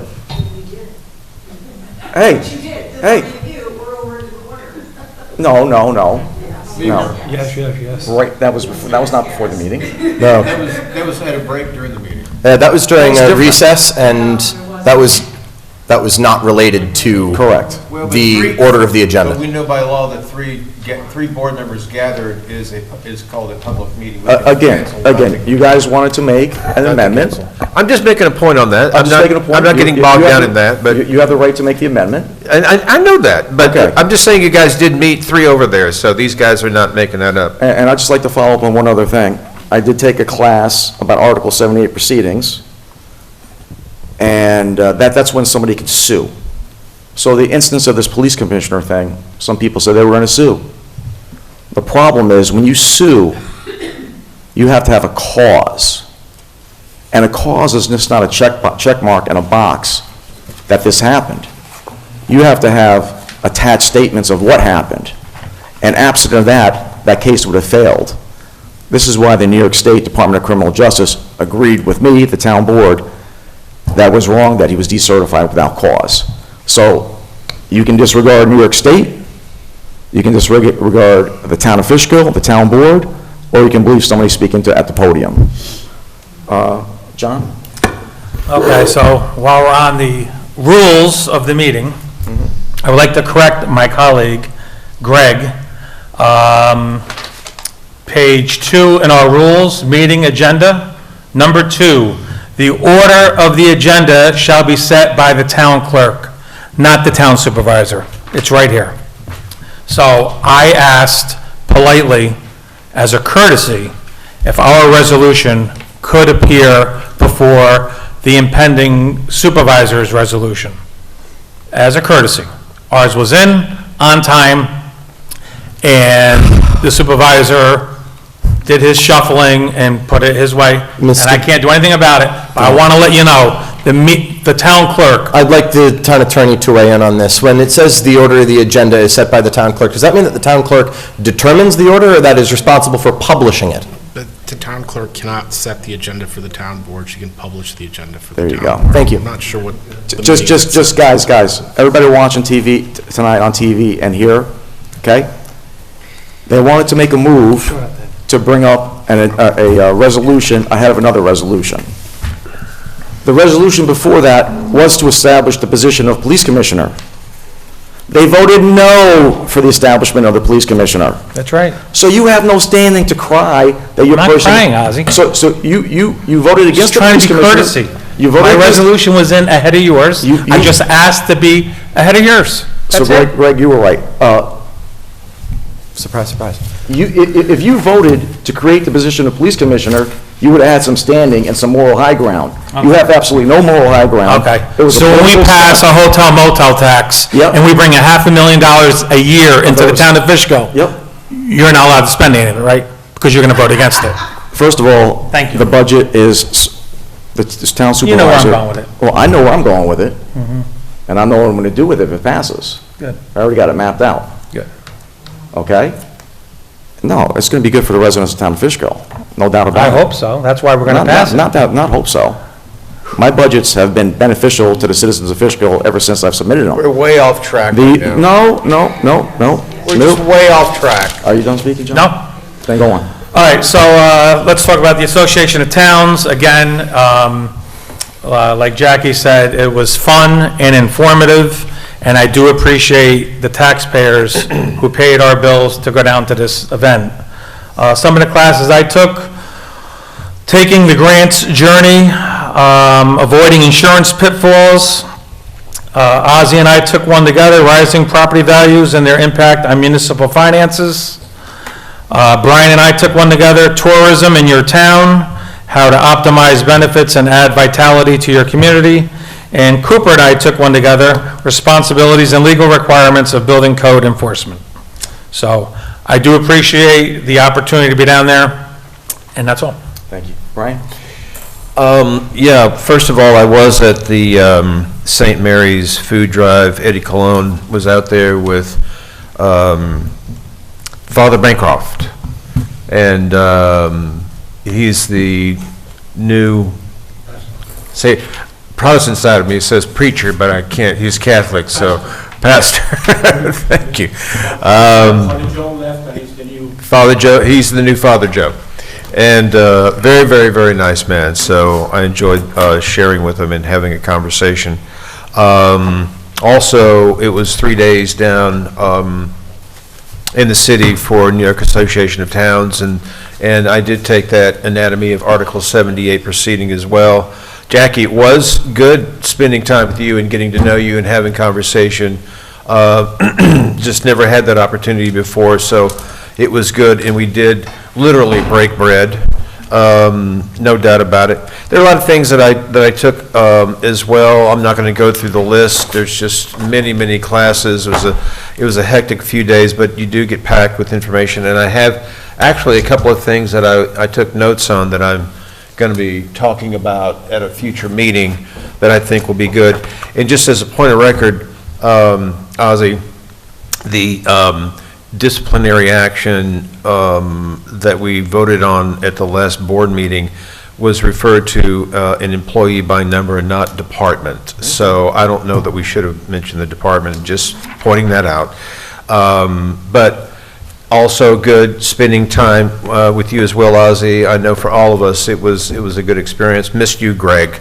It would have been It would have been great having you there. I wish I could have been. Yeah. That's it. No, it was fun, and you might not believe it, we probably agree with 90% that we do. But you hear a lot of people talk about process, and we've been doing process. And that's what we did last week.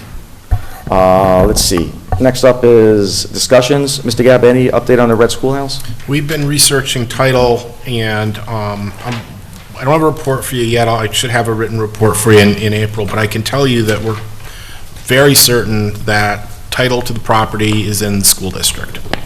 Now, what that means is that the town will not be able to use eminent domain to acquire the property, but on the other hand, you will be able to approach them and ask to either have them donate it to you or allow you to purchase it.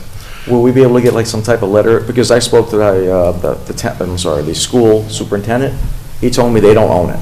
Well, they don't think they own it, but we can disabuse them of that notion. So we can show them proof, and they can vote on that proof at a school board level and sell the property for $1 or something like that? Sell it, donate it, whatever is appropriate. They're going to require you to get a survey and, of course, do the work as far as preparing deeds and recording documents. Very good. But I think 30 days, 45 at the most, we should be in a position to move that forward. Let's table that on the first May meeting.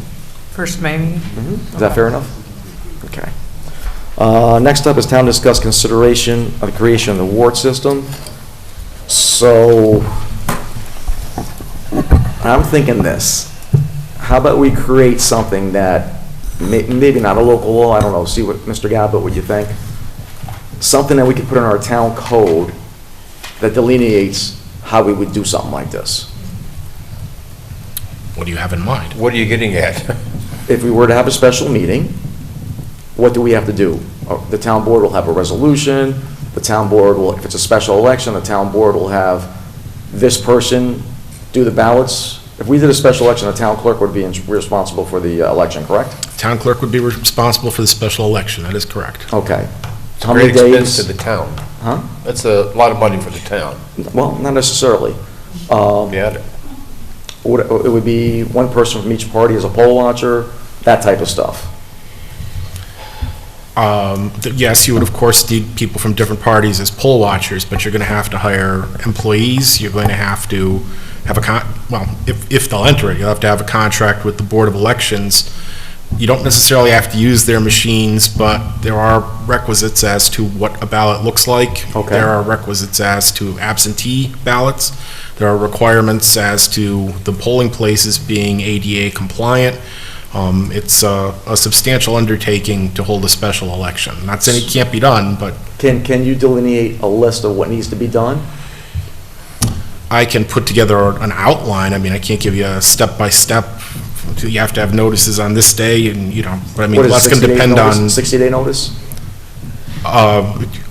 At least, yes, absolutely. Seems to me the Board of Elections could come up with that kind of list. But Ozzie, can I just say something here, if you don't mind? Yeah. I just think you're pushing this fast. Why do you have a need to push this so fast? This came out of your head. This is something you just decided that we need to do, that we need to change our government, that we need to expand this board. Nobody else out there is like running to town hall going, oh, please do this. Nobody is saying, yes, let's have elections every 2 years. Nobody is saying any of this. And then on top of that, there's no information out there. There's nothing. And I keep hearing you wanting to push this along. What is your agenda here? Why are you doing this? I just don't get why you need to push. This is real simple. I'm glad you brought it up. I don't want Fishkill to turn into Rockland County. No. You're pushing it. It's not the idea of it, but people need to be educated. You're pushing it up quickly. Why are you pushing it up quickly? I'm not, first of all, I'm not, because this is why I'm asking him to do what I'm asking him to do, to set something up. If we decided to do it. Just the other day, the governor gave Rockland County $40 million in extra school aid. $40 million. So what happened is, these not-for-profits go into these towns, take over the school boards, take those monies, and use it for their pet projects. Then what happens is people that lived in that county, those towns, for years, their children are neglected. So how do you make that right? $40 million. We got downstate up on deck here. Governor wants 1,300 homes. 2, 3 adults in each other home. They can run the town of Fishkill. There's not, what, I understand that. Listen, you and I we've discussed this, you and I at some level have an agreement, and I appreciate that argument. It's just you're pushing it fast to get it done, and I don't know that we need to do that. I think it does a disservice to people to be able to digest this and see if they want to do this. This is what disturbs me about it being, the agenda being sped up. I'm sorry. And then us going to the expense of handling, what's the budget dollar amount and everything else for handling a special election?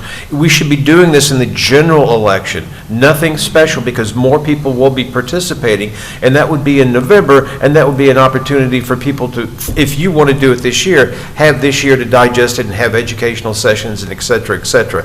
I just do not agree with pushing it up, doing a special election, and having the town come up and take care of that expense. I think it needs to be done in a general pace and during the general election, so more people can participate in that.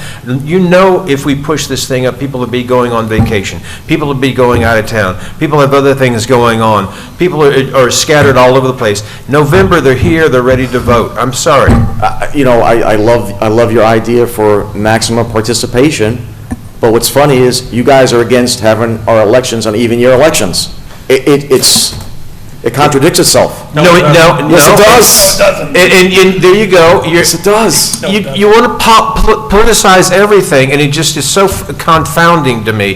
Because the issue is with even years elections is you wipe out local interest and local concentration. And I think that there's a political agenda to that, which really disturbs me a great deal. But why would you want to dilute local voices, having a local odd year concentration on their topics, and have it all blended in with every other thing? No, that is your opinion on that being affected, and mine is quite the opposite, and we both want the best for the people, and I will stick to my opinion, and I think it's very valid. No, that's good. John, any opinion? Just a quick tidbit. The town of North Castle rejected 2 ballot measures this past November.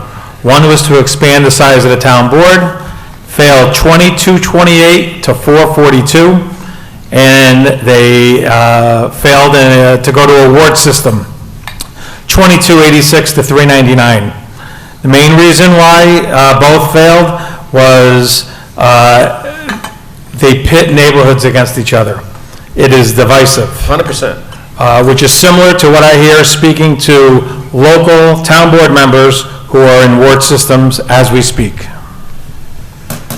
And I'll tell you, if you're going to push it through, I would highly suggest you put it on the ballot in November, so the most amount of people will get out and vote. And have a say in their government, not Ozzy's government. This is not my government, it's the citizens of the town of Fishkill government. Well, you should allow the most people to vote, because you know you're going to have a very small turnout in June. I love the argument that people aren't allowed to vote except in November. Like somehow people are being prevented from coming to the polls. But it's obvious a larger turnout will come out in November than in June. Do you agree with that, Greg? I do, and it's also obvious that a larger turnout in our local elections will happen if they fall on even years instead of odd years, but you're not in favor of that. Talk to the judge who agreed with the people who sued. That judge, that's going to go to the Court of Appeals. Okay. And shocking that they picked the most conservative judge at the New York State judicial level. It's called judge shopping, but that's the way it goes. I mean, shocking that person ruled the way that they did. Greg, why do you want to go to an extra expense of the town when we could just have it on the ballot in the general election? I'm not necessarily. What is the point of that?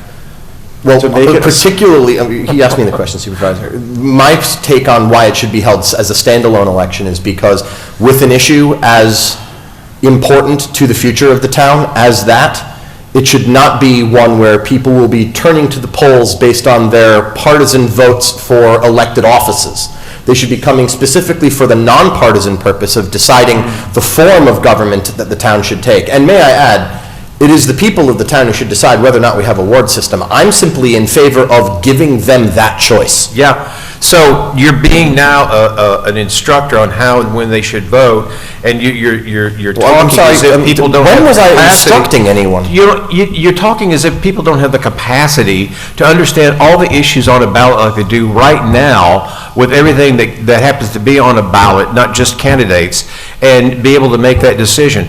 The most effective way to do this is take time, educate people, Well, it sounds to have me like hearings you about guys it, want something and put it to on come the out in November ballot. Brian, that's what it sounds like. to me, too. Not you personally, I know your term is not up this year, Brian. Put it on the November ballot. Most voices. Common sense. Listen, I'm glad you guys have changed your mind and support the even year elections, because that's what it sounds like to me. You know, that's what it sounds like. Go back to that, that's cute. It's not cute. If you want maximum voter participation, you have the local elections on a governor's race or a presidential race. Because what you're saying at the one time is that... Anything that Hochul comes up with, I'm pretty much not going to be for, so. Okay. All right. Well, you know, on the one hand, you're saying that voters can handle the important separation of voting on issues related to a town board election and movement to a ward system, but simultaneously making the argument that they couldn't make a separation between voting for a president or Congress member and voting for their local officials. You are making a simultaneous and contradictory argument. I just want you to be aware of that. I thank you once again for your education, Greg. I really needed that. You know, it's really important that you sit down there and lecture me on the differential. Said by the most and we're going to go on. We can go on and on and on about this issue, but let's just agree to disagree. How's that? And we move on. Okay, so why don't we all stop with the fighting, and why don't we all agree to bring information to the voters at the next meeting instead of arguing about all of this stuff? Let's bring some information to the meetings. Let people know what the ward system will do. What are the benefits, you know? And then talk about what's it going to cost. We can go. So, I mean, we can argue about the little particulars like this, but we're not getting anything done if we don't inform the people about the pros and cons of a ward system. I agree. Absolutely. That's part of our argument, Jackie. Absolutely. Yeah. Let's do that. And That's part of the argument. then that we'll I've been saying decide is- which election and, you know, what it'll cost, you know, get down to the nitty-gritty, but fighting about it now when people don't even know what it is. Well, this is the legislative And what the process. benefits and things are, you know? Jackie, if we This don't is the speak legislative up, process. things are going to happen, so we have to speak up and slow things down a little bit and think this out. I've been saying, how many times did I say, even today, we have to take our time and But have the issue information is out the there ward for people. system, you know, and you're not bringing anything to the table about, let's all bring something to the table about it for the Oh, next okay. meeting. Sounds good. Mr. Gavin, can you give us an outline of how we would do it? I can. That's the first, because I can't make my argument unless I know what the time frame is. I understand. Now, that's exactly And right. that's fine. So I- as I- far as the, I'm sorry, Jackie, I didn't mean to. It's fine. Go ahead. So as far as putting it on the ballot, and I'll provide you with a memo for the next meeting, the Board of Elections has informed me that the first week in August would be the last date for you to provide them with the resolution calling for referendum, and I believe you had 2 items that you'd wanted. The last day for, what day again? The first week in August would be the last For November. time for the November election. To get on the November ballot. Right. Now, a special election, I can give you, like I said, a general rundown. Some of it is, for example, if you have to enter a contract, I can't tell you how long it's going to take to negotiate that contract with the Board of Elections. But we can make our own ballots though, right? You can, they really should be approved by the Board of Elections. But we though. can make our own ballots, right? I'll make Yes. the ballots. You Yes, can you make them. can. No, no, Brian, you don't want to do that. But in theory, I'm putting something on the table. I understand, but don't put that on. in theory, we could print our own ballots and hold our own election, correct? You can, but So I want to know how to do it like that. I understand. I'll give you a rundown of what the election law requires. Like I said, I can't give you dates because some things are going to depend on, you know, if you're going to enter contracts, how you're going to rent rooms. how you're If gonna- we don't have to enter a contract and we can do it ourselves, that's the route I like to go.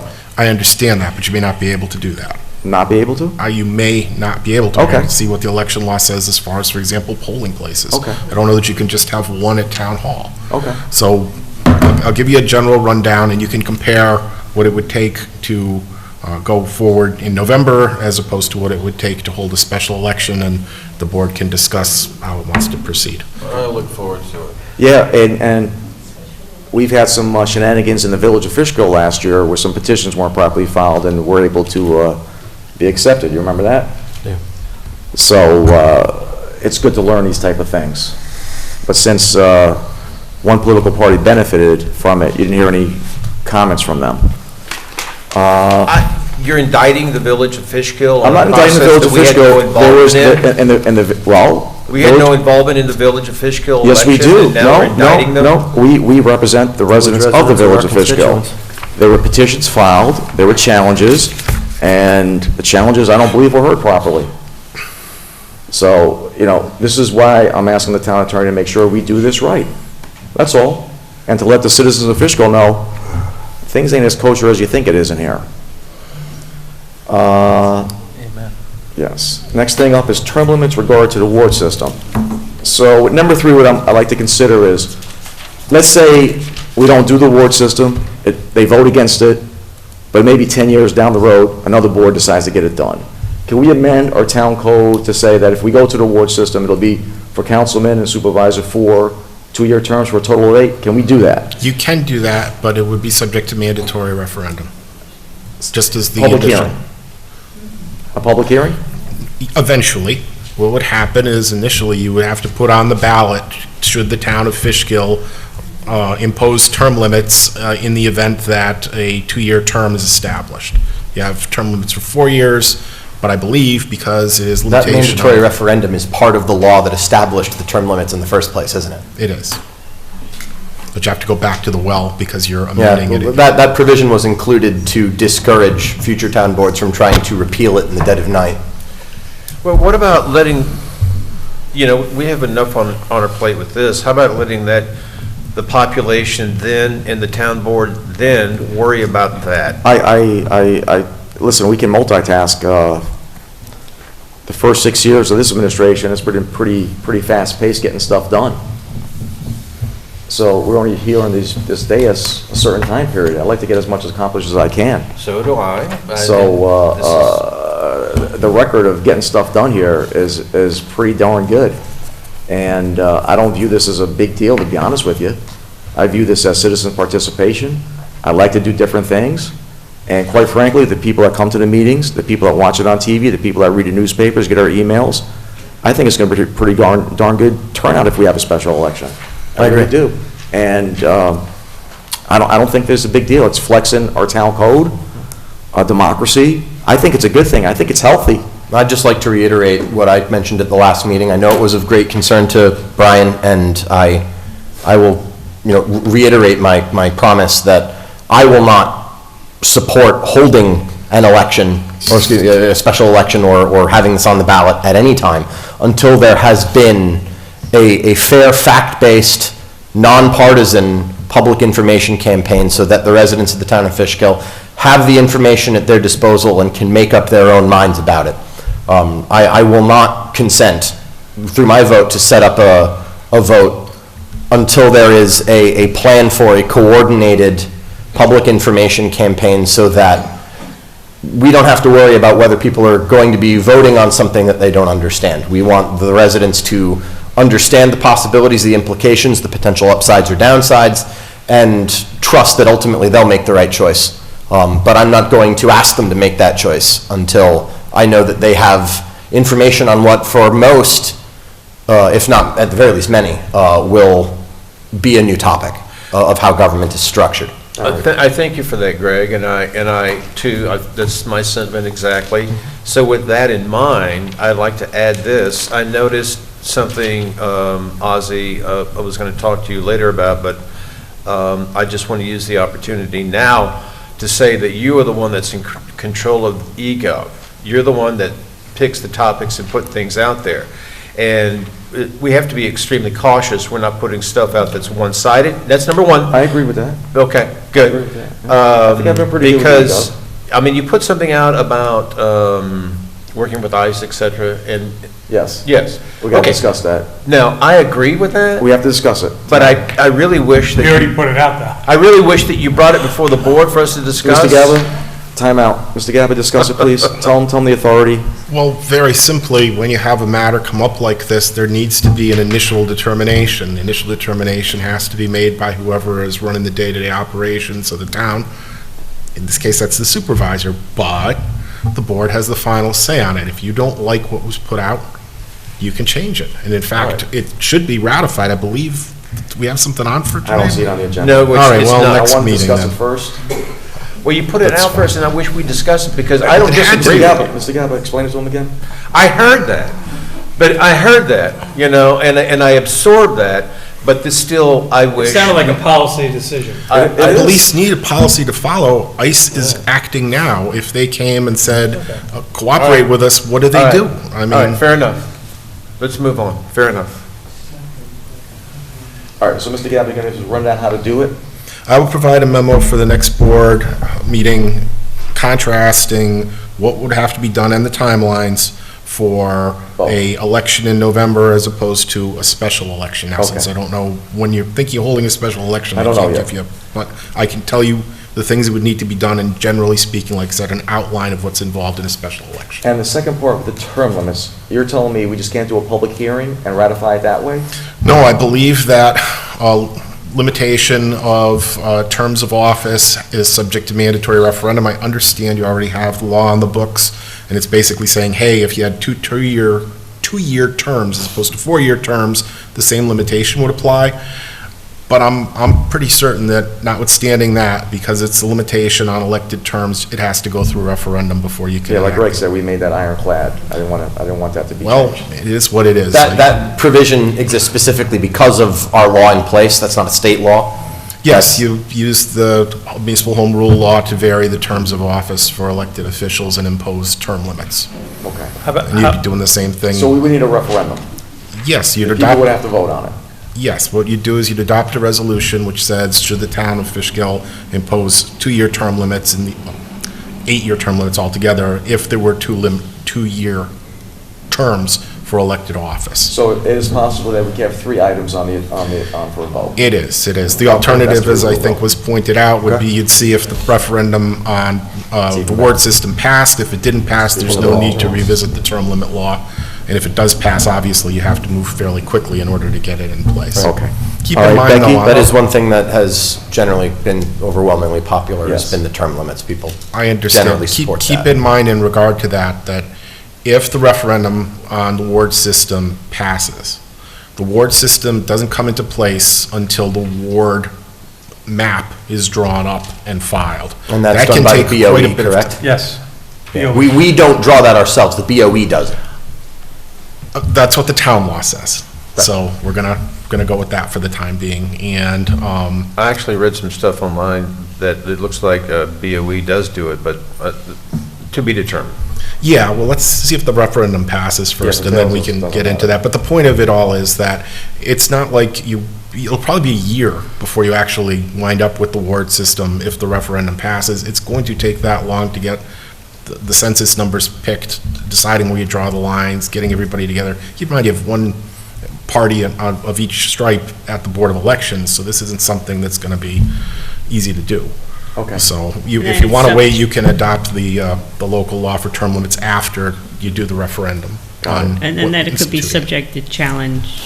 Yes, the line but, you're drawing, and, correct. but unless a judge issues an injunction, the ward system will just will commence in the town of Fishkill, notwithstanding the lawsuit. John's got a little more. How about scheduling a public forum for maybe a Saturday morning? Invite both commissioners at the BOE who don't care what we do in Fishkill, but at least come in and talk about, the ward system versus at large, and, It'd be beneficial to have invite them some bring of it. our Like a colleagues teaching from Wappinger to come down as well, because they have a ward system there. One of the few towns. I'm talking about that do. but the people at the Board of Elections. Well, I'm just saying in terms of public Presentation. engagement, if we're having a forum. The negative connotation with the ward system is because the people that work at the wards don't have term limits in their 15, 20, 25 years, and they have their little kingdoms there. Yep. We have term limits. You're in and out in 8 years. But you got to vote for me 4 times, not twice. Listen, if I had a ward, that would be no big deal. I think if I was a councilman, I'd rather work in a ward. And if we split it in 6, a regular citizen, you wouldn't have to be a Democrat or Republican, you can go get petitions on your own and win as an independent and get on this board if there's 6 of us. That's huge. I like the idea of That's a working great idea. across the town and being beholden to the entire town, not a small area. But anyway, I'm getting bogged down again. We'll move on. All right, so Becky, scratch number 3, kill it. Next up is a tax cert for Home Depot. Everybody okay with that? Through clenched teeth, yes. As usual. Right. Next up is discussion of resolution to waive the room rental fee for the Repair Cafe events. Do we have that on this resolution? Yes, the resolution. You're hosting it? Or just hold on a second.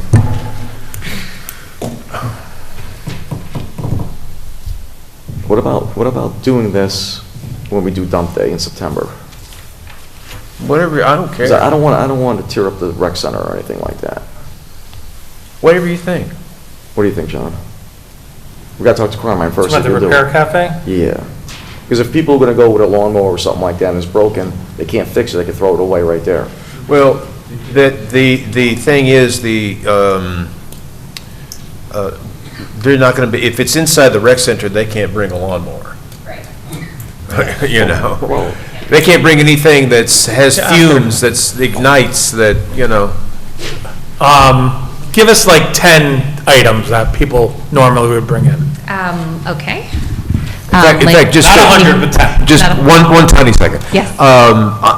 Jason did send an email prior to this meeting about, the limitations that Mr. Van Voorhis had put together, cautionary things to not repair inside there, which I'm sure you can elaborate on. Yeah, definitely. So I'm Esther again, hi. So 10 items that people might get repaired: lamps, blinds for windows, stuffed animals, clothing. People have brought in like cabinet doors to have them repaired but not refinished. I know that was a question. Someone brought in a megaphone that was repaired. People have brought in a metronome, A shop vac, that's on my agenda. Really? You could. I don't know. I don't know. Shop vac could be something, so nothing It's with like the an electrical engine. switch on the shop vac won't. Yeah, that's a good one to bring in. Dehumidifier, I'm trying to think of what else. Just like small electronics, CD players, that kind of thing. Yeah. But no engines, no gasoline-powered engines And what at day do you all. want to do it? Pardon me? What day? The 1st, I believe, is what we agreed on with Jay. I can't remember if it's the 1st or the 7th. I think it's the 7th. The one in Beacon is going to be on the 1st. So it'll be the 7th of September. 7th of Which I think September? is before the town cleanup day. It might be before it, yep. I believe so, yeah. I talked to Jay about possibly doing it on the same weekend, but they thought that would be like logistically too complicated, especially because people would then be going from the rec center to the area where they can drop off waste. So they sort of said that was like too much. But we talked about that too as an Do you idea. have insurance? Sustainable Hudson Valley has insurance, yes. That'll cover And I've the already event. sent it to Jay. Yes, that covers the event. Yeah, I'm not as concerned about the rec center now. You guys good with it? Yep. Good? Yeah. Okay, thank you, ma'am. Thank you. May I just ask, do I have to come back to ask for a waiver for the public gathering permit fee? What, is it the same event or a different It's event? the same thing. I don't think so. As long as we waive the fees and she's You got can it. waive them both now, I mean. Yeah, we All right, let's just amend amend it our when we get to it. resolution. Yeah, that's the way to do it. Thank you. I mean, I'm happy to come back and talk to you more, but, So it's a separate resolution, so it's not a big deal. Okay, ma'am. We're going to take Okay, care great. of it. Thank you so much. Thank you. Please come. It'll be great. Shop vac. This guy. Next up is to hire Jeremy Tompkins, part-time cop. Everybody good? Is he here? Nope. No, he's not here? I think they're both working. Another one to hire Anthony Marone, part-time cop. Everybody okay with that? Yeah. Now we are catching up. I think another 3 or 4. Do we know why this one police officer resigned? What police officer resigned? We're hiring 2 today. One of them resigned from his old position. One of them resigned. Oh, no. Do we know what that's about? Well, I know one is about to retire from the city of Poughkeepsie. The second one, I'm not too sure. Jeremy Tompkins, 99, promoted to sergeant, held the rank, and then he resigned in October. So I don't... He might have retired. I don't understand. So I just would wish... 1999 to 2021 is 22 years. He might have been eligible retired. for retirement at that point. Yeah, Well, it says resign, not retired. Just ask him. Yeah. I mean, just curious. I don't have a resume to No, talk. you're right. No, you're right. I'm not gonna hold it up then. Be nice So to... we're going to reshort maybe 3 cops, and maybe in about a month or 2, we're going to hire 3, we're going to promote 3 sergeants for the first time in like 5 years. So we're starting to get backfilled, and it's a good thing.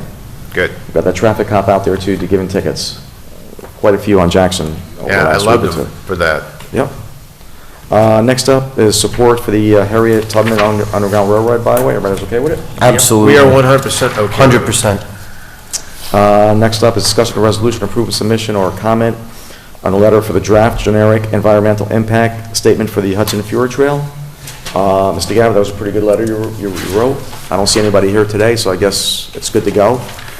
Everybody okay with that? I think it's very am. I thorough. mean, that's the Very main thorough. thing is, you know, I remember them being here and giving that big presentation. It looked beautiful and everything else, but, oh yeah, how about that traffic? So this is a good thing that we're doing. Thank you. The last discussion is renewal of the cable franchise agreements. Mr. Gabbard, can you give me a little update on that? Sure. The town has 2, well, take a step back.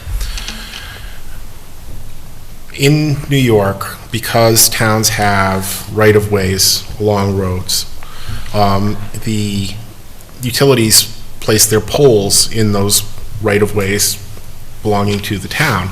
And in order to put anything on the poles in the town's right-of-ways, even though the poles don't belong to the town, under New York state law, you need to get permission from the town. So in regard to cable for Fios or cable TV or what have you, New York State's established a program under which the provider has to enter into what's called a franchise agreement with the town.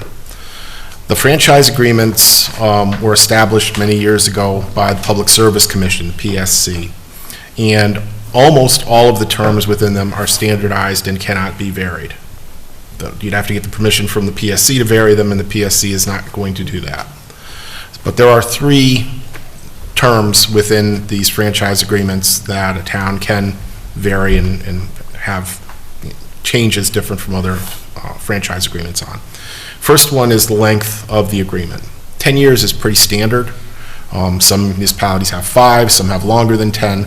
In this particular instance, you have 2 agreements. One is for 5 years and one is for a term of 10 years. I'm not sure why you set it up that way, but that's how you set it up. They're both up this year and are up for renewal. But if you want a different term, you can go to the providers and say, we don't want 10 years anymore, we want to go to 5, or we're not going to bother with 5 anymore, we're going to go to 10. That's for you to decide. The second item that you can vary is the franchise fee, which is a tax which is passed on to your residents through the cable provider. You can impose a franchise fee of up to 5%. And the cable provider imposes that on its bills, and it passes the money on to you. Some municipalities have less, the idea being maybe we're saving some money for our residents. Some go to the full 5%, the idea being that it's baked into the cost of your cable anyway. Nobody's really going to care all that much. So that's the other area which you might want to change things over. And the third area is that you can ask for public amenities provided for free by the cable provider. And that's things like hooking up cable to your municipal buildings. If you wanted a local cable access channel, they would have to provide that. In each of your agreements, you have certain amenities in already that you've negotiated in the past. So the next step in both of these franchise agreements is to contact the cable providers, which we're doing, and ask for their draft contracts for whatever the next term it is they're proposing. Generally, what they do is take the existing contracts and just redate them and send them to you. And then the board will review it, see if you're happy with the way things are, or if you want to change some things, something you might want to ask for. And if you are satisfied, then you just schedule a public hearing on the franchise agreement. If you're not satisfied, then you have to negotiate with the cable provider before you have your public hearing. and then you have your public hearing, and you close it, and you adopt a resolution, assuming that the document's drafted the way you want, approving it, you sign off on it, provide it to them, and they file it with the PSC. You have to wait for the PSC to approve it before it actually takes effect. It's almost a rubber stamp, the PSC approving it. It just takes some time.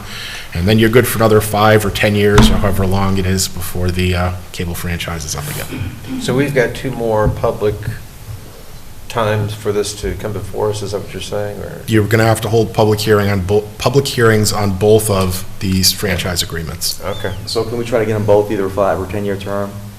It's up to you, however long it is you want. If one goes for the 10 years or something, knock the other one to 5. Can you make that why have a 10-year and a 5-year, and you know what I mean?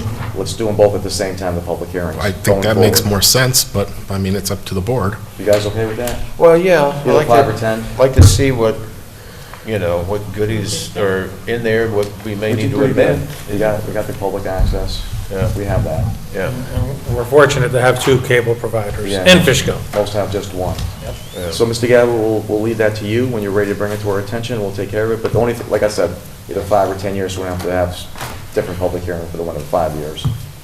Only thing I care about. Not care about, but... Well, we'll provide you with a copy of the proposed drafts, and the board can decide what changes it wants, if any, and we'll go from there. Thank you, sir. Sounds good. Okay, next up is approval to the floor for agenda items. Anything on the agenda you can speak about?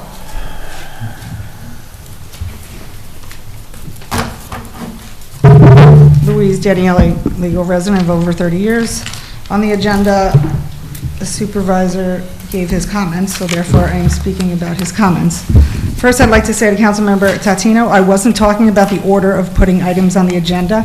I was specifically talking about when he turned to you and said, just vote no. That's what I'm talking about. And you did what he said, and so did Councilwoman Bardini. So why wouldn't you want to move Councilmember Foreman's motion forward? Because you were told not to, both of you. Post hoc ergo propter hoc. The law is that for decertifying someone, charges don't have to be filed. DCJS doesn't have any rules regarding accepting a resignation by a town board. If a personnel matter has commenced, you can be decertified. And it wasn't up to you, Supervisor, to read your friend's personnel file. You read a police officer's personnel jacket, who was your friend. There was a police commission at the time. You should not have decided to be the judge and jury for your friend. That is improper and sounds like something a dictator would do, not a member of the police commission. And if there was nothing in the file, why did you tell him to resign? You wouldn't have to say anything if you have nothing to worry about if you saw nothing, but you told him to resign. So what you did was wrong. And you can belittle the other 2 town members as much as you want for saying that they didn't want a police commissioner, so it wasn't necessary to move their vote forward. They have the right to do that. They didn't want a police commissioner, but if there was one created, they have the right and the duty to pick who they think would be the best one. So belittle away as many times as you want, but they had the right to do what they wanted to, and you 3 just decided to say no. As far as the other agenda items, the Little Red Schoolhouse, I think it's unnecessary. I think you should just put up a sign and not spend more money on those things. I think it's just way too much money. Regarding the ward system, I already spoke about how I think this idea is a bad idea a few meetings ago, and that it would cost the town money to have a special election, and the clerk would have to figure out how to even run that special election and be trained to do that. And then it would cost the taxpayers approximately $50,000 a year more to have these board members on and have insurance for them. Having more people, in my opinion, will turn into a county legislator scenario where there's too many people and not much gets done. And why, like the other members said, like, what is the rush? What is the rush to have a special election so quickly? I don't think it should be done, but if it is going to be done, it should be on the November ballot, where it doesn't cost taxpayers money. I can only think that maybe the supervisor is realizing he may lose control of his board next year, and he doesn't want to, and he won't have the opportunity to do this, so he's trying to fast track it. That's what it looks like to me. Also, Mr. Gaba wasn't here the first night when we discussed it, but I had questions about if, I asked this previously, if someone doesn't run an award, does the majority of the board appoint the person to that seat? That was a question. If it went to a special election before November, I was questioning when it would start. So let's say hypothetically he got it pushed forward and everything went through by the end of this year. Would the people who won in November have to then not have 4-year terms and start a 2-year term? There's just, like, I look forward to seeing what you're going to write, because there's a lot of questions on how it would work. Regarding term limits, when we created term limits, there were two 4-year terms. And I know there's many people out there who don't understand that, and they think that the supervisor cannot run again, but he can run again, because our first term did not count for those who don't really understand it. So he has another 4 years if he chooses to, or anybody else that was on the original board. Let's see. And if it's going to be changed to 2 years, I'm wondering if the supervisor's term should be changed to 2 years as well. It has to be. I'm good with it. The supervisor, I think 2 years is ridiculous for anybody, but if it's going to be for, if you're going to do it, then it's going to be everyone. And all the town will be doing is every year just continually trying to pick who they want on the board instead of getting things done. So not productive. I feel the entire process would divide our town and not unite it. It would pit wards against each other and try and receive money or things necessary for their wards. I don't believe the supervisor's doomsday event of nonprofits coming and taking over our town will happen. And what we have now is working fine. So I'm opposed to it. Regarding the new police hires, I saw that as well, that I was wondering myself why that police officer resigned and not retired. And I'm wondering why they're not here to answer any questions, as new hires usually are. Regarding the hotel tax, I see that it's been changed from 5 to 2%, and I see a sunset clause was in there. So I know that you guys had said you didn't want to go back every few years and have to do it, but when you have a sunset clause in there, to me, it feels like you're just looking for revenue on the backs of our local business owners instead of being fiscally responsible.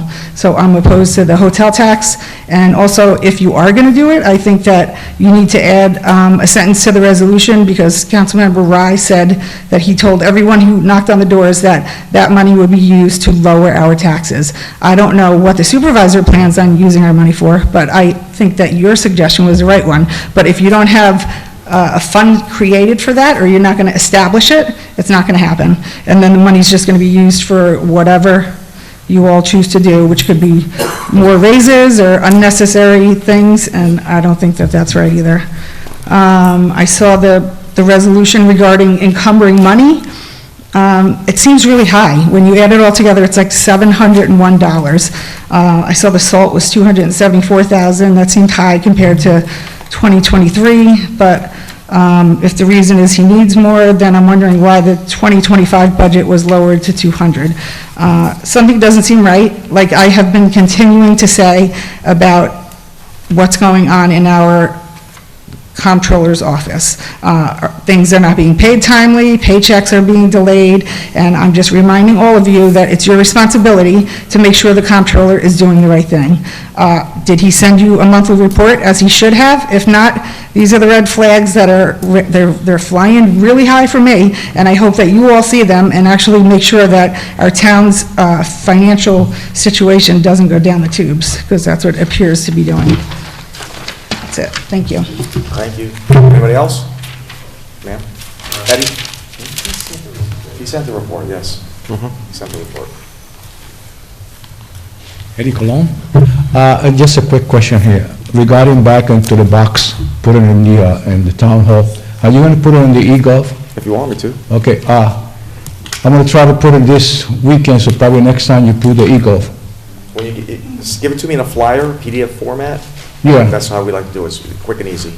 All right, thanks a lot. No problem. And let's work on the resolution for the black. Yeah, we're gonna do it. Like I said, we bought a sign machine. It's gonna be pretty cool. We're gonna change the street signs. We're gonna do hamlets. It's gonna be really nice. All right. Yep. I got to talk to him about doing one for the Veterans Memorial Park. Yes, we can do a lot of stuff with this thing. Yeah. Yes, Hi, ma'am. hi, Esther again. I have a lot to say today, apparently. So I was in Beacon, and so I've been inside of a ward system as a resident, and I thought it worked really well. I was able to develop a relationship with my representative from my ward, as well as the elected members at large. I didn't have the experience of wards fighting with each other for resources, which I know is like a really big concern. Instead, what I saw is that ward representatives really advocated for the residents that they represented on the county level, which I thought was really helpful. An example of this is the Beacon Free Loop bus. Duchess was considering cutting some of the service to Ward 4. The elected representative in Ward 4 was able to really advocate for the needs of their residents and really push that at the county level. So for me, from my experience, the ward system has been wonderful.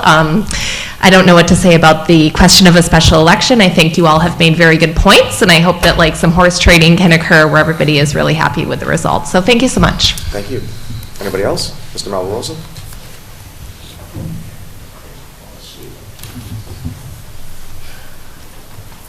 Okay, in regards to the special election, or we're trying for the special election, is that something before they go do that, you're gonna have a public hearing on?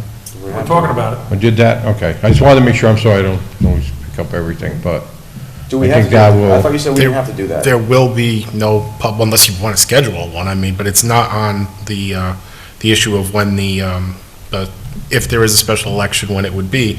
The way that it works is that this board adopts a resolution, putting out for referendum the question of whether it's going to 6 people or going to the ward system, and that resolution would then be the basis for holding the election, whether it's a special election or the election in November. So this board's going to decide, and, I mean, other than giving opportunity for public input like this, unless they're going to hold a charrette or a comment session or something, there will be no public hearing. I wish more people would. This is just started. Everybody's saying I'm rushing stuff. This is a process. This is He's a going to process. give us, once I know the process, then I'm going to make my argument to the citizens of the town of Fishkill. And then people that don't want it can make their argument. Then what I'd like to do is pass a resolution to include everything and then share it with the citizens through our email system. That's what I'd like to do. Okay. Yeah. Anybody else? Thank you. Next up is the consent agenda. I'll make a motion. Can I have a second? Are we amending any item on that? Not on this one, It's no. not on the The consent. cafe one we are. It's a Got it. regular resolution. Okay, I'll make a motion to adopt the consent agenda. Can I have a second? Second. Brian, all in favor? Aye. Okay. We have to amend this cafe thing. You got it? Yeah. Here, just hand it to me. Number 1. Thank you. So, Mr. Gabber, how would I add, It's an application fee, is that what she wanted, the other one she wanted? well, it says all town fees anyway. Gathering. It says all fees anyway. Yeah, it says all fees. Yeah, good. there's no need to amend All that. right. It's It good. just says room rental fee on the, That says all town fees. Yeah, but when you read in the resolution. the text itself, So it we don't have says, to amend anything? no. Okay. The title won't Yeah, govern, the the title- language won't. It's just the title was, Yeah. It's, the title's Confusing. not important. Now therefore it be resolved that the town board of the town of Fishkill does hereby waive any and all town fees associated with the repair cafe use of the town of Fishkill Recreation Center. I'll present this motion. Can I have a second? All in favor? Aye. What's the next one? Number 2. Number 2, resolution to approve the stop sign at Jackson, Baxtertown, and Osborne Hill Road.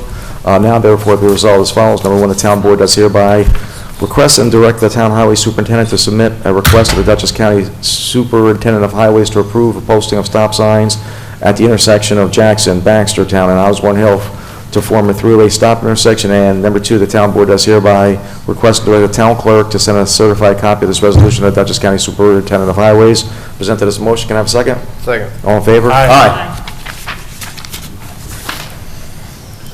Next up is execution and submission of home rule, hotel, and motel tax. Now therefore it be resolved as follows. 1, the town board is hereby authorized town supervisor to complete and submit to the New York State legislature home rule request for enactment of special legislation authorizing the town of Fishkill, Dutchess County to impose a hotel room occupancy tax. Number 2, that the local room occupancy tax authorized and requested special legislation shall be applicable only to the portion of the town not located within the village of Fishkill. And 3, that the local room occupancy tax authorized by the requested special legislation shall be for no more than 2.5%. And 4, that the requested special legislation authorized the local room occupancy tax shall have a duration of a 2-year from the date of its enactment, sunsetting in December 31st, 2027. Somebody's going to have to make a motion in a second. Make the motion.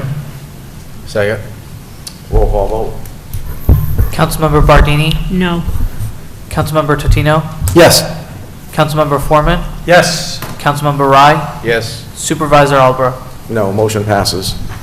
Next up is resolution of support for the proposed Harriet Tubman Underground Railroad study.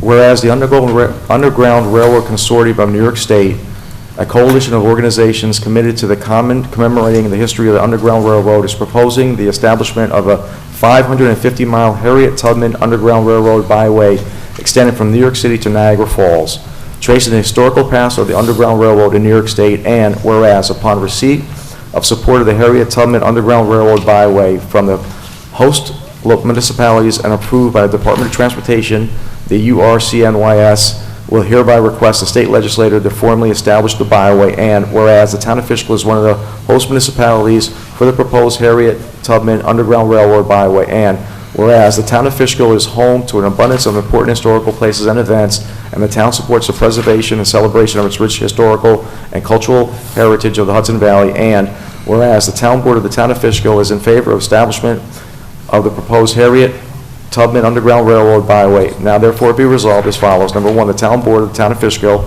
hereby supports the establishment of the Harriet Tubman Underground Railroad byway. And 2, that to satisfy the requirement of the state of New York for approval of the proposed Harriet Tubman Underground Railroad byway, the town of Fishkill confirms that it will not approve any requests for new off-premise outdoor advertising signs along the designated route by the byway. And number 3, that a letter communicating the town's support of the Harriet Tubman Underground Railroad byway along with a certified copy of this resolution shall be sent to Assemblyman Anil B. Bam, Senator Rollison, Governor Hochul, and the New York State Department of Transportation, and Peter Dunleavy, the chairman of the New York State Byways and Advisory Board, with a copy of the URCNYS. And number 4, that the town supervisor authorized to execute the said letter and any other documents necessary to express the town of Fishkill support of the Harriet Tubman Underground Railroad byway. I present it as a motion. Can I have a second? Second. All in favor? Aye. Unanimous? Get the next one. Is that it? 4? One more? There. That's good. Resolution approving the submission of a consent letter on the DGEIS for the Hudson Highlands Forest Trail. Whereas the Hudson Highlands Forest Trail, a lot of good stuff going on in the town of Fishkill. Lots. Whereas the Hudson Highlands Forest Trail proposed the construction of a walkway of approximately 7.5 miles along the eastern shore of the Hudson River from the village of Cold Spring to the city of Beacon. And whereas the proposed Fjord Trail is a project subject to environmental review under the New York State Environmental Quality Review Act. And whereas the New York State Office of Parks, Recreation, and Historic Preservation is acting as lead agency for the secret review of the Fjord Trail. And whereas the town of Fishkill is an involved agency in secret review of the Fjord Trail. And whereas Hudson Highlands Fjord Trail has filed a draft generic environmental impact statement to review for the Fjord Trail. And whereas the town board has before the proposed comment letter to OPRHP on the DGEIS expressing certain concerns which the town wishes to raise. Now therefore be resolved that the town board approves of the draft comment letter and directs the same to be submitted. I present that as a motion. Can I have a second? Second. All in favor? Aye. Okay, there's no items for special consideration. Jackie, any new or old business? No, nothing. You? An interesting thing happened about a week and a half ago. I drank a Red Bull energy drink, and then the Eagles won the Super Bowl. So it turns out that drinking Red Bull causes the Eagles to win the Super Bowl, and if that sounds ridiculous, it's because it is. It's the logical fallacy of post hoc. In other words, if something happens and then something else happens, then the first thing caused the second. At the last meeting, the supervisor may have made a comment before the meeting started about how I should vote on something. I don't remember even hearing the comment, and even if I had, it wouldn't have affected my vote. I vote my own conscience and based on how I feel I should be acting in a particular time. Just a reminder that something happening doesn't necessarily mean that something which follows it is caused by it. It's hardly ever the case. Yeah, one quick one. This is for the supervisor or Mr. Gaba. Downstate, do we know who owned that land before the state took that over? I don't know. I would assume, I'm just going to say this, just based on reading history of the town of Fishkill. Prior to the city of Beacon being formed, it was the town of Fishkill. They built Madawan Mental Hospital. I believe it ran all the way to Red Schoolhouse Road. Over the years, they built 84, and then they built Downstate. So I think the state owned it at all those times. Because it's continuous. It was a state mental hospital. Yeah, and it was a state mental hospital, and then 84 was built, and then they built Downstate in 79. So when you look at the old record, Downstate actually went, for example, where Fishkill Correctional Facility is, they owned all the land to Red Schoolhouse Road.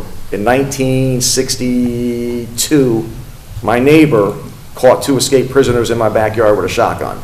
He got them. So they ran through the woods, and he didn't know where he was going, and he caught 2 guys. So I think the state owned it at all times. Okay. That's a true story. That's a true story too. Okay, I'll do new and old business. Go on. Let's start with old business. Film permit, I believe there's a attorney in your office just looking at it and... Isn't it Sarah? Yeah, supposed to get me a draft, or have her review it and give me comments or whatever. All right, I'll ever give you a call or an email. Yeah, so we can get that on the agenda for the next time and finally get that done. Yes. What else?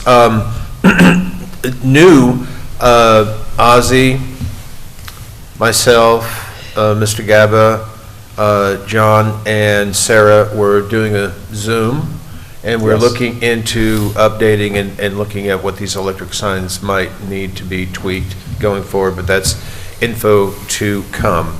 And I just want to point out, Ozzy, you voted against the hotel room tax. Yes, I did. But before we voted on that, you proudly stated how you have it all planned out in the budget. Yep. So I just love that. That's just wanted to point that out. Yes. I'm good. Portion's going to be tax cuts. Yes. Mr. Gaba, I got a letter from the Dutchess County Planning Department regarding the accessory apartments. They have some comments. Just like to give it to you to review, because we still have to do one more thing with that, right? Yeah, you have to adopt it. We have to adopt it. Can you review that and see if we're in compliance with what they're asking for? Sure, absolutely. Before we adopt it, I'd like to import, they make some good suggestions in there. All right, we'll see about that. Okay, we'll see about that.